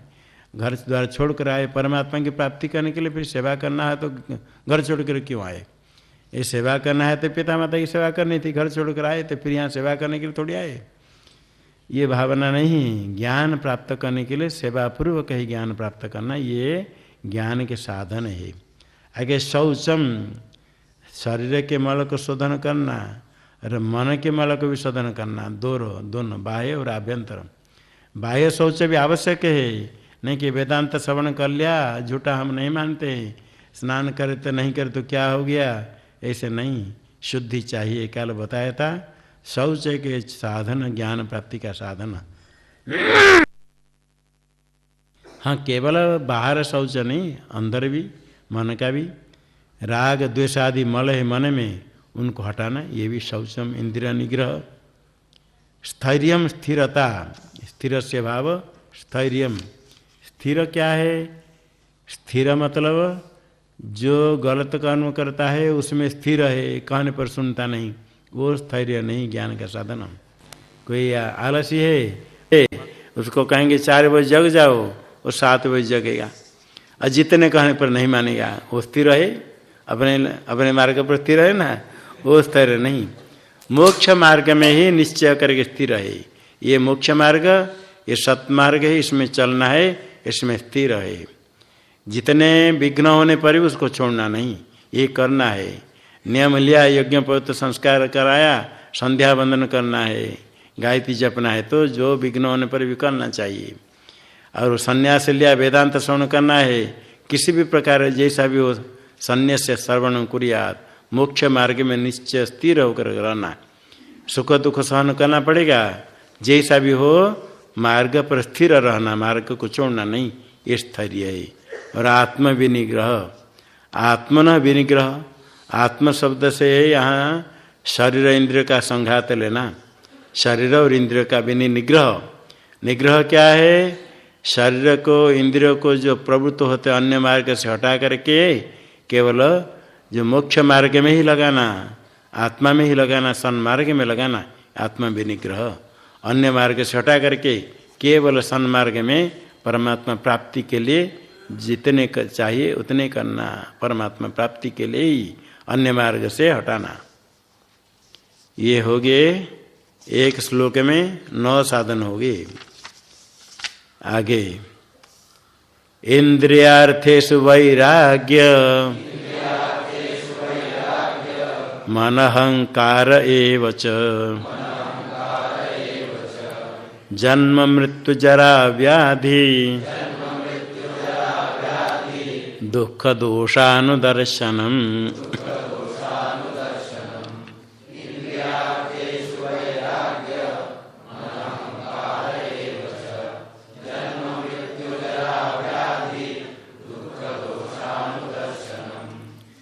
इंद्रियार्थेषु वैराग्यम अनहंकार एव च जन्म मृत्यु जरा व्याधि दुख दोषानुदर्शनम।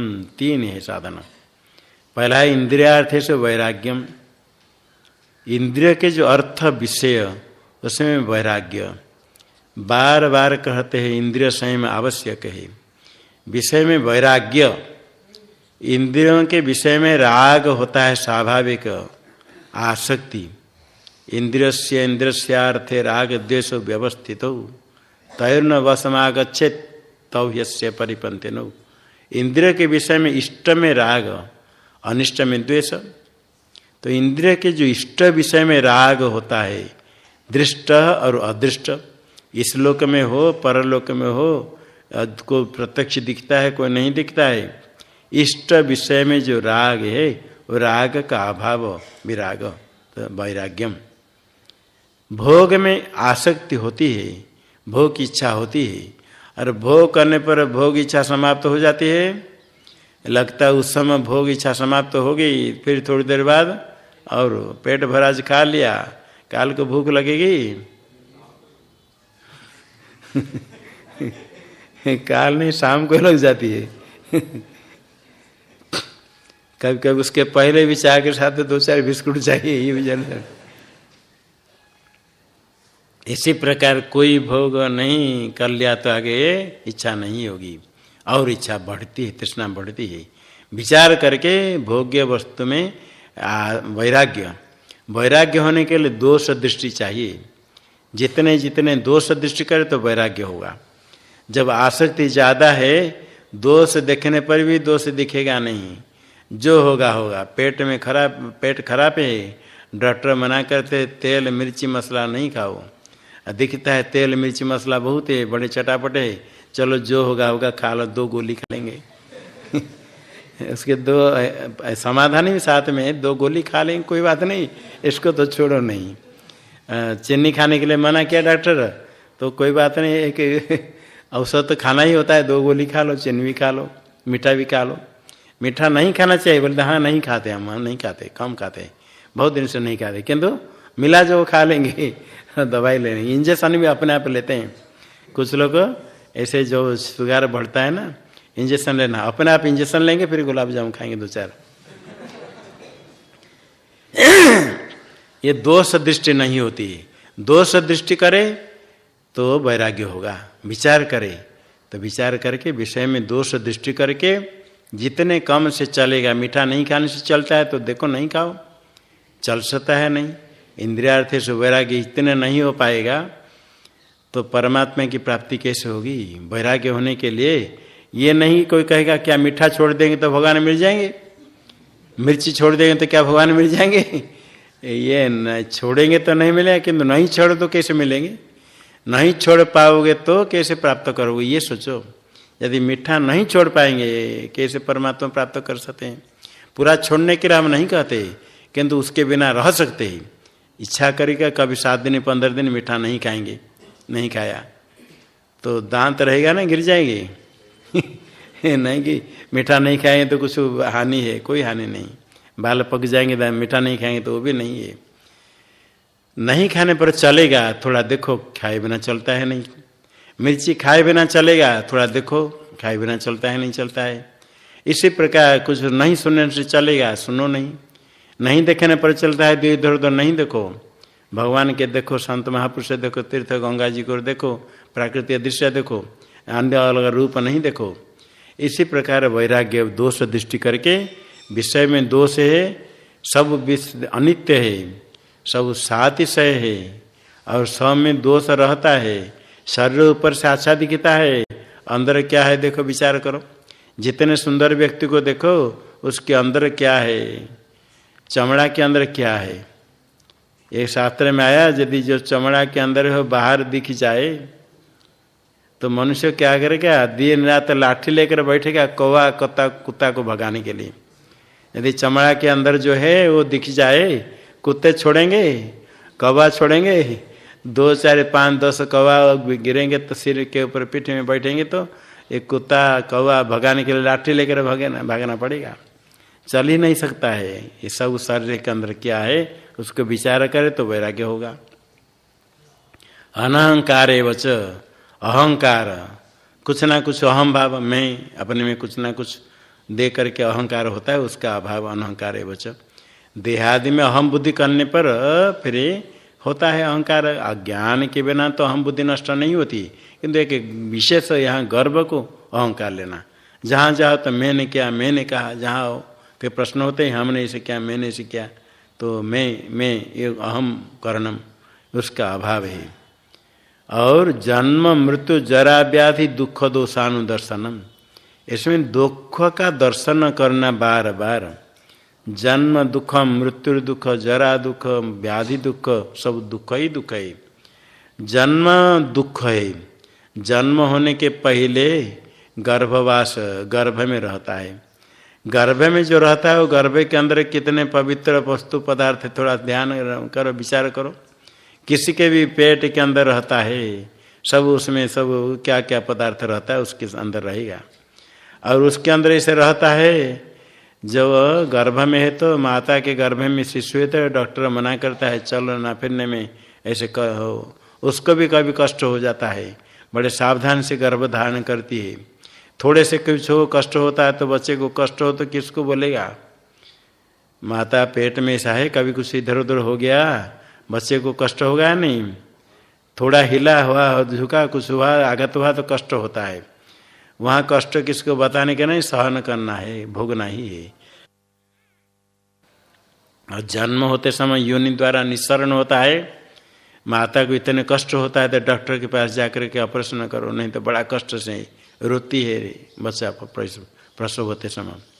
प्रसव होते समय माता को कष्ट होता है, जो बच्चा उसके अंदर निकलता है उसको तो कष्ट नहीं होगा, इतने जोर उसके ऊपर पड़ता है, किंतु किसको कहेगा, कष्ट सहन करना है। अपरिष्कार होकर के जन्म एक बार नहीं कितने बार जन्म हो गया, कितने बार मरण। अब मृत्यु के समय तो दुख बताया, सहस्र बिच्छू दंशन करने, इतने कष्ट होता है, इसलिए मृत्यु के नाम से डरते हैं। छोटे छोटे बच्चे थोड़े कुछ पता नहीं तो कहीं गिर जाएंगे तो डरते हैं, मृत्यु से डरते, सब लोग मृत्यु से डरते, बहुत कष्ट होता है, इसलिए मृत्यु के नाम से ही मृत्यु से डरते सब, क्योंकि अत्यधिक कष्ट होता है मृत्यु से। जरा अवस्था होने पर, वृद्धावस्था होने पर बुद्धि विस्मरण हो जाता है, प्रज्ञा शक्ति नहीं रहती, शरीर में कांति नहीं रहती, बड़े शरीर को सजा करके रखते हैं, वृद्धावस्था होने पर वही शरीर कुत्सित हो जाता है और सुनने में नहीं आता है, कहते तो कोई मानता नहीं।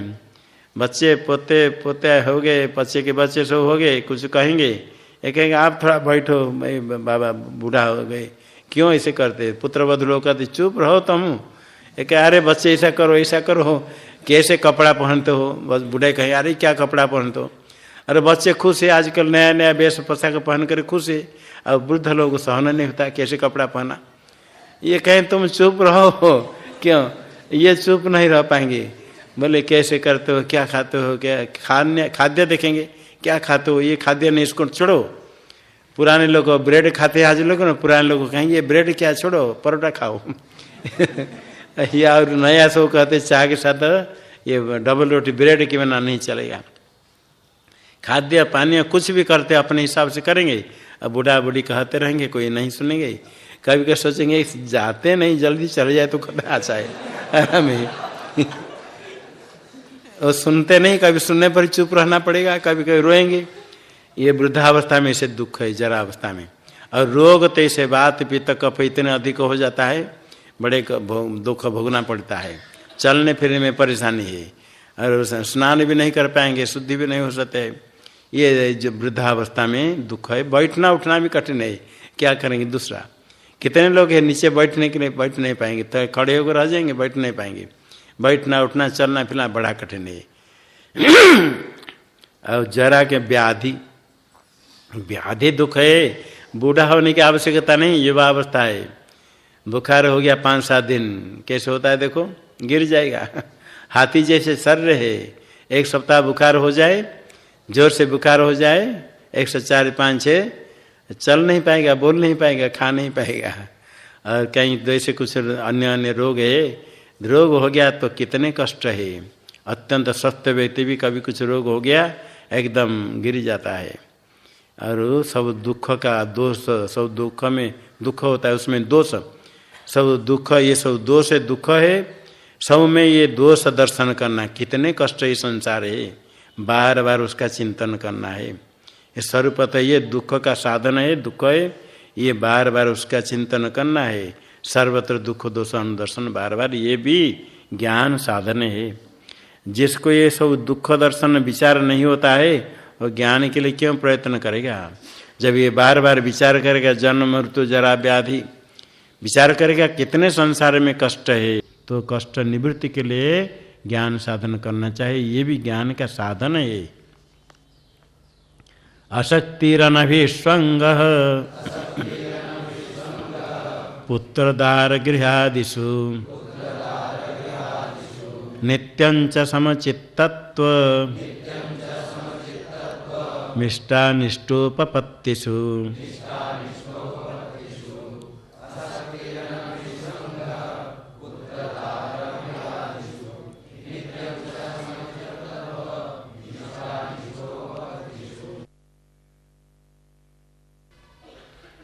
अशक्ति एक, अनभिसंग पुत्रदार गृहादिषु दूसरा है, नित्यम च समचित्तत्वम इष्टानिष्टोपपत्तिषु 3 इसमें।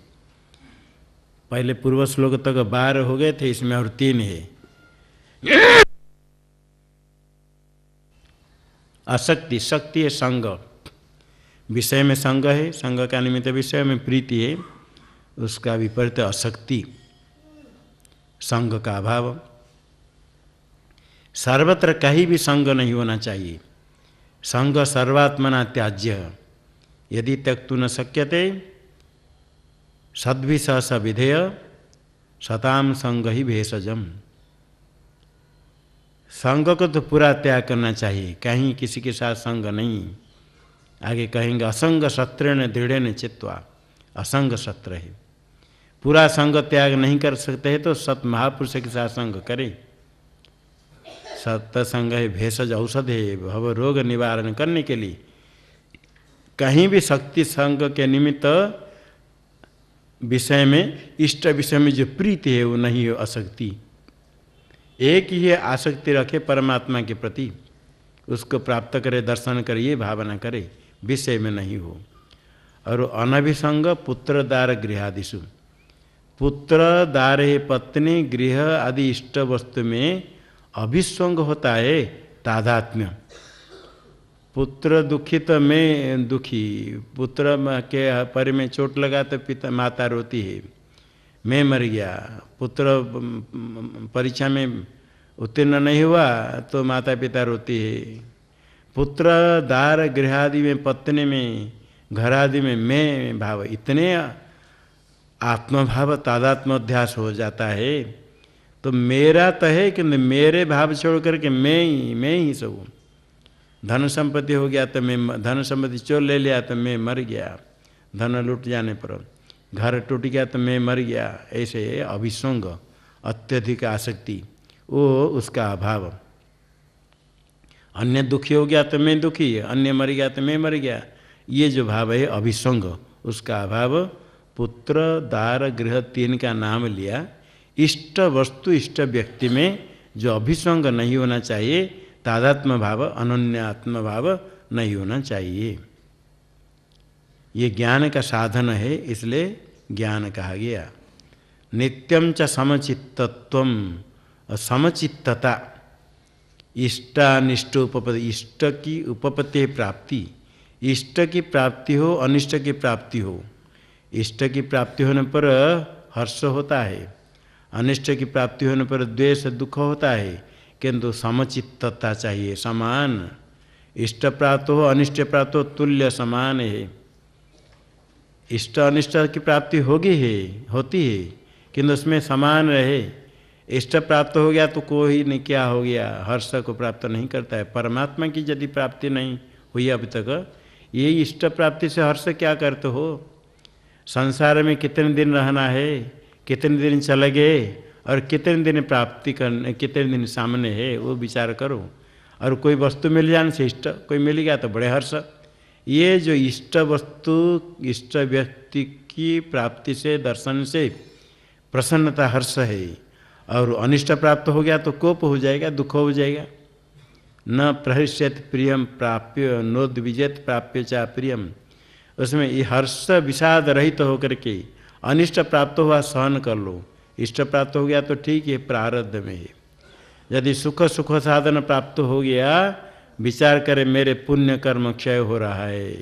पुण्य कर्म का फल है इष्ट वस्तु, सुख साधन की प्राप्ति पुण्य कर्म से होती है।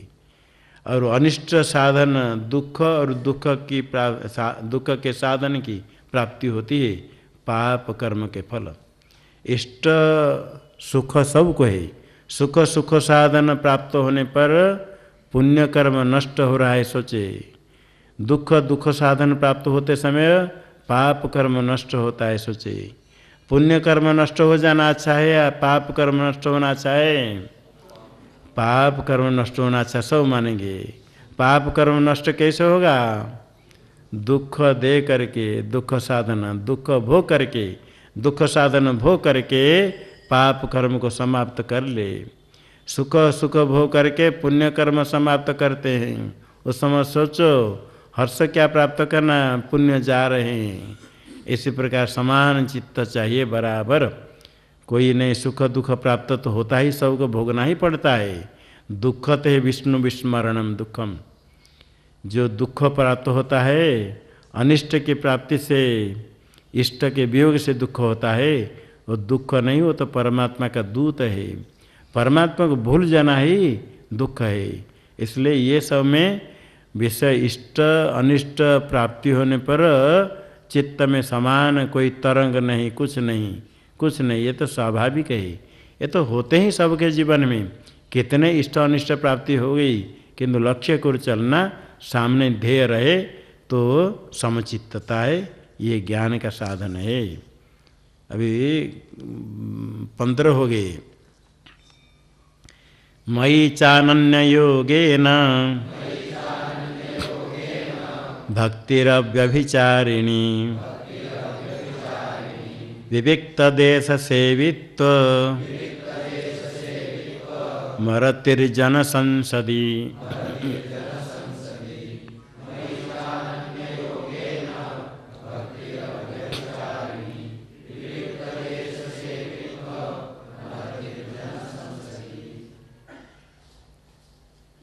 अनन्य योगेन मयि अव्यभिचारिणी भक्ति विविक्त देश सेवित्वम जन संसदि अरति। 3 साधन है। अनन्य योगेन मयि अव्यभिचारिणी भक्ति, मेरे में भक्ति है। किंतु भक्ति कहते समय भगवान 2 विशेषण देते हैं। खाली भक्ति कह देने से नहीं, भक्ति के नाम से खुश हो नहीं होना। भक्ति कैसे होने चाहिए? अव्यभिचारिणी, जिसका व्यभिचार नहीं हो, निरंतर भक्ति रहे। और अनन्य योग है ना, अनन्य योग अन्य नहीं है, परमात्मा से भिन्न कोई अन्य नहीं है। अनन्य योग परमात्मा ही मेरी गति है, उससे भिन्न कुछ भी नहीं। ऐसे समाहित तो होकर के निरंतर बुद्धि रहे, अनन्य योग हो। और अव्यभिचारिणी है, जिसका व्यभिचार कभी नहीं हो, कभी हटे नहीं, निरंतर एक ही परमात्मा सर्वत्र है, उसे भिन्न कुछ भी नहीं है। वो परमात्मा का ही चिंतन निरंतर करे, ये भक्ति परमात्मा में। ये भी ज्ञान साधन है। यस्य देवे परा भक्तिर यथा देवे तथा गुरु तस्येते कथिता ह्यर्था प्रकाशन्ते महात्मनः। परा भक्ति है ईश्वर में, ऐसे गुरु में अव्यभिचारिणी भक्ति है। और विविक्त देश से वित्तम, विविक्त है शुद्धि, अशुच्यादि वर्जित, सर्प व्याघ्रादि रहित। ऐसे अरण्य है, नदी तट पर, देव मंदिर आदि में एकांत में रहने स्वभाव जिसका, विविध देश से वित्तम, स्वच्छ स्वभाव शुद्ध करके एकांत संस्कृत शुद्ध स्थान में रहने का स्वभाव है। विविध देश से वित्तम अरतिर जन संसदी, जनानाम संसदी अरति। बहुत लोग इकट्ठे हो तो उसमें अरमणम, ये बहुत लोग इकट्ठे हो तो अरमण। तो जब सत्संग होता है बहुत लोग बैठते हैं, वहाँ से छोड़कर भाग जाना चाहिए। ये जन संसदी के अर्थ भगवान के भाष्यकार कहते हैं प्राकृत जन संसदी, जो संस्कार शून्य है, संस्कार रहित तो, प्राकृत लोक के बीच में नहीं रहे। जो सब साधक है, साधना करने वाले सत्संग है, उनके बीच में अरति, ये ज्ञान साधन नहीं है, उसमें रति होनी चाहिए, सत्संग करना चाहिए। जो संस्कार रहित अशास्त्रीय बहिर्मुख है, पामर है, विनित नहीं है, उनके जन के बीच में नहीं रहे, वहाँ अरति रति नहीं होनी चाहिए। जिनके ऐसे जनों के बीच में रहे ऐसे शिक्षा मिलती है। बहिर्मुख लोगों के बीच में रहे, साधना करने वाले नहीं, अशास्त्रीय मार्ग पर चलने वाले हैं, उनके बीच में रहे तो वही शिक्षा मिलेगी। कभी वो सब अपने आप आ जाता है, पता नहीं चलता है, इसलिए ऐसे जनों के बीच में नहीं रहे। जो शास्त्रीय मार्ग में चलने वाले, सत्संग करने वाले, विनीत है, शास्त्र चिंतन करने वाले, उनके बीच में रहना चाहिए। इसलिए प्राकृत जन संस्कृति और अति, प्राकृत है पामर, शास्त्र संस्कार रहित लोगों के बीच में रहने के लिए रमण नहीं करे, रति नहीं हो, उसमें स्नेह नहीं हो। इसमें 3 हो गए, अभी तक कितने हो गए? 18। अभी इसमें 2 कहेंगे तो 20 पूरा हो जाएगा। अध्यात्म ज्ञान नित्यत्वम तत्व ज्ञानार्थ दर्शनम एतज्ज्ञानमिति प्रोक्त मज्ञानम यदतोऽन्यथा।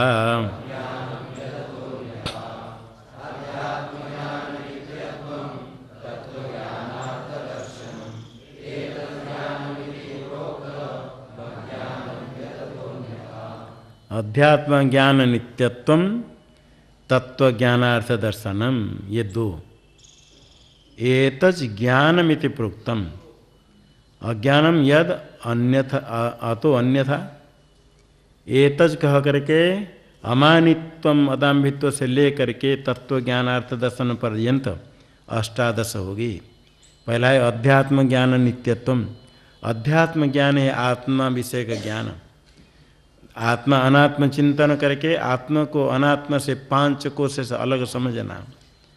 5 कोशातीत है आत्मा, अन्नमय, प्राणमय, मनमय, विज्ञानमय, आनंदमय, 5 कोश है। स्थूल सूक्ष्म कारण तीनों शरीर से विलक्षण है आत्मा, तद विषय ज्ञान है अध्यात्म ज्ञान। ये किंतु अध्यात्म ज्ञान में नित्यत्वम, उसमें निरंतर रहना है, अध्यात्म ज्ञान नित्यत्वम। ये और अमानित्वादि जो ज्ञान साधना कहे गए, वो ज्ञान साधना रहनी चाहिए ज्ञान पक्को होने के लिए। इसलिए उसमें ही निरंतर रहना चाहिए, प्राप्त करना चाहिए। और तत्व ज्ञानार्थ दर्शनम, तत्व ज्ञान से अर्थ प्रयोजन से दर्शनम, तत्व ज्ञान का फल। तत्व ज्ञान होने पर तत्व ज्ञान का पहले साधन है, ये जो अमानित्व आदि साधन, उनको भी चिंतन करके इकट्ठी करे, निरंतर विचार करे और तत्व ज्ञान के फल का विचार करे। साधन इकट्ठी करने पर फल जब भी समझेंगे, तत्व ज्ञान का फल, परमार्थ तत्व का साक्षात्कार हो जाए तो अज्ञान की निवृत्ति होगी। अज्ञान की निवृत्ति हो जाने पर क्या दुख रहेगा? क्या प्राप्त करने के लिए कुछ रहेगा? कुछ प्राप्त करने का नहीं, न कुछ कर्तव्य नहीं। तत्व ज्ञान यदि हो गया, आत्म साक्षात्कार हो गया, और पास में रुपया नहीं तो बुढ़ावस्था में क्या करेंगे? मक्का नहीं तो कहाँ जाएंगे? ये सब भावना होगी, ये अज्ञान के कारण। जो प्रारब्ध में हुई भोग होगा, बहुत लोग सत्य अभी क्या वेदांत श्रवण करेंगे, थोड़ा आगे के लिए सोचो। वृद्धावस्था में कौन पूछेगा? थोड़े रुपया इकट्ठे होना चाहिए, मकान अपना स्वतंत्र होना चाहिए। आश्रम में कितने अध्ययन में रहेंगे, अपने स्वतंत्र कहीं रहेंगे, कुछ अपने ठीक ठाक रहेंगे, कुछ रुपया इकट्ठी कर लो, बाद में साधन करेंगे। तत्व ज्ञान यदि नहीं हो, बाकी सब सुख मिल जाए तो जीवन सफल हो जाएगा। तत्व ज्ञान ही चाहिए। तत्व ज्ञान हो जाए, धन संपत्ति नहीं मिले, सम्मान नहीं मिले और पूजा कोई नहीं करे तो तत्व ज्ञान का क्या मूल्य रहा? कोई लाभ हुआ? कोई के तत्व ज्ञान से क्या लाभ हुआ? ना कोई पूछता है, न कोई पूजा करता है, न रहने की जगह, भोजन नहीं मिलता है। तत्व ज्ञान से क्या लाभ है? क्या कहते तत्व ज्ञान हो गया तो अज्ञान निवृत्त हो गया। जो लाभ है आत्मलाभात न परवस्ती, उससे पर अधिक लाभ है नहीं। और कुछ आवश्यक नहीं है। पूजा की आवश्यकता नहीं, संपत्ति की आवश्यकता नहीं। तत्व साक्षात्कार हो गया, सब कुछ प्राप्त कर लिया। साक्षात्कार होने के बाद ब्रह्म प्राप्ति करने के लिए क्या करना पड़ता है मालूम है? ब्रह्म प्राप्त हो जाने पर अप्राप्त वस्तु कितने रहे? कुछ भी अप्राप्त नहीं। आगे दुख मिलेगा कहाँ से? दुख की संभावना नहीं, परिपूर्ण आनंद रूप हो गया। ये तत्व ज्ञान का जो फल उसका भी विचार करें, तत्व ज्ञान के साधन इकट्ठे करें। ये सब एतज ज्ञानमिति प्रोक्तम, ये ज्ञान कहा गया। ज्ञान नहीं, ज्ञान का साधन है। ज्ञान के साधन होने पर उनको ज्ञान शब्द से भगवान कहते हैं। ज्ञायते अनेनैति ज्ञानम, इन साधन से परब्रह्म तत्व का ज्ञान होता है। और गौण प्रयोग साधन को भी साध्य नाम लेकर कहते हैं। आयुर्वेघृतम, घृत को भी आयु शब्द से कह देते हैं। आयु साधन होने पर ये सब ज्ञान के साधन है, इसलिए ज्ञान कहा। ये कहा गया शास्त्र में, बड़े महापुरुष ने कहा। और अज्ञान क्या है? यद अतो अन्यथा, इसके विपरीत है अज्ञान। अमानित्वम अदम्भित्वम जितने हैं नय है, न को छोड़ दो। जहाँ न नहीं वहाँ न जोड़ देना। अमानित्वम ये ज्ञान, अज्ञान क्या होगा? मानित्वम, अदम्भित्व है तो दम्भित्वम, अहिंसा का विपरीत हिंसा, शांति का विपरीत अक्षांति असहिष्णुता, आर्जव का विपरीत अनार्जव, आचार्य उपासना का विपरीत सेवा नहीं करना, भाग जाना, शौच का अर्थ अशौच अपवित्र, स्थर्य का विपरीत चांचल्य, आत्म विनिग्रह का अर्थ आत्मा का निग्रह नहीं करना। और इंद्रियार्थ से वैराग्य का विपरीत इंद्रियार्थ में आसक्ति, अनहंकार विपरीत अहंकार। और जन्म मृत्यु जरा व्याधि में क्या दुख है, क्या दोष है, उसका देखना ही नहीं, सोचना ही नहीं। कहते उसको सोचो ही नहीं, डर लगेगा। जन्म मृत्यु का नाम नहीं लो। कोई बच्चा जी कहेगा मृत्यु को, माता के देर छोड़ो, उसका नाम नहीं लो, क्योंकि मृत्यु नाम लेने से कष्ट होता है। और अशक्ति का था आसक्ति, शक्ति है। अनभिसंग का विपरीत अभिसंग, पुत्र दार गृह धन सम्मति में आसक्ति करो। और इष्ट अनिष्ट प्राप्त होने पर, इष्ट प्राप्त हुआ तो छलांग लगाओ, खुश होकर ही। अनिष्ट प्राप्त होता रोने लग जाए, ये अज्ञान है। अरे भक्ति रह जाए, भक्ति से क्या होगा? भगवान विषय से चिंतन। विविध देश से वित्तम, एकांत में क्या मिलेगा? चलो सब मिल करके इकट्ठी होकर के जंगल भी जाएंगे तो 5-10 मिल करके, और हाथ में कुछ सुनने के लिए साधन लेकर चलो, जाकर वहाँ जाकर के सुनो। देखो जन संसदीय आरती है, किंतु विपरीत है। सत्संग जहाँ करते वहाँ आरती नहीं, जहाँ सत्संग नहीं वहाँ आरती है। कुछ लोगों का स्वभाव है, अन्य बातचीत करो, बड़े खुश होकर बातचीत करेंगे, सब बड़ा आनंद है। और थोड़ा सत्संग शुरू होगा, भाग जाएंगे, कब जाएंगे पता नहीं चलेगा। देखो तो कहीं चला गया है। और बातचीत करो, कहाँ से आ जाएगा? कुछ बनाना खाना करना है, एक है कभी कुछ बनाना, पकौड़ा आदि बनाना खाना, और कैसे पता चलेगा? उस समय जरूर आ जाएगा। और जो कहीं सत्संग करना था, महिमा पाठ करेंगे, वो कभी नहीं, भाग जाएगा। ये विपरीत है। अध्यात्म ज्ञान नित्य तो सब इसमें जितने जितने कहा गया उसका विपरीत है अज्ञानम यद अतो अन्यथा। ये सब बता दिया। ये संसार प्रवृत्ति के कारण है अज्ञान, इनका त्याग करना चाहिए। और अमानित्व आदि है ज्ञान का साधन, इनका संग्रह करना चाहिए। ये सब ज्ञान साधन होने पर ज्ञान प्राप्त होगा। अज्ञान साधन हो तो क्या ज्ञातव्य है? ज्ञेय पदार्थ भगवान स्वयं कहेंगे। ओम पूर्णमिदं पूर्णात् पूर्णमुदच्यते पूर्णस्य पूर्णमादाय पूर्णमेवावशिष्यते। ओम शांति शांति शांति।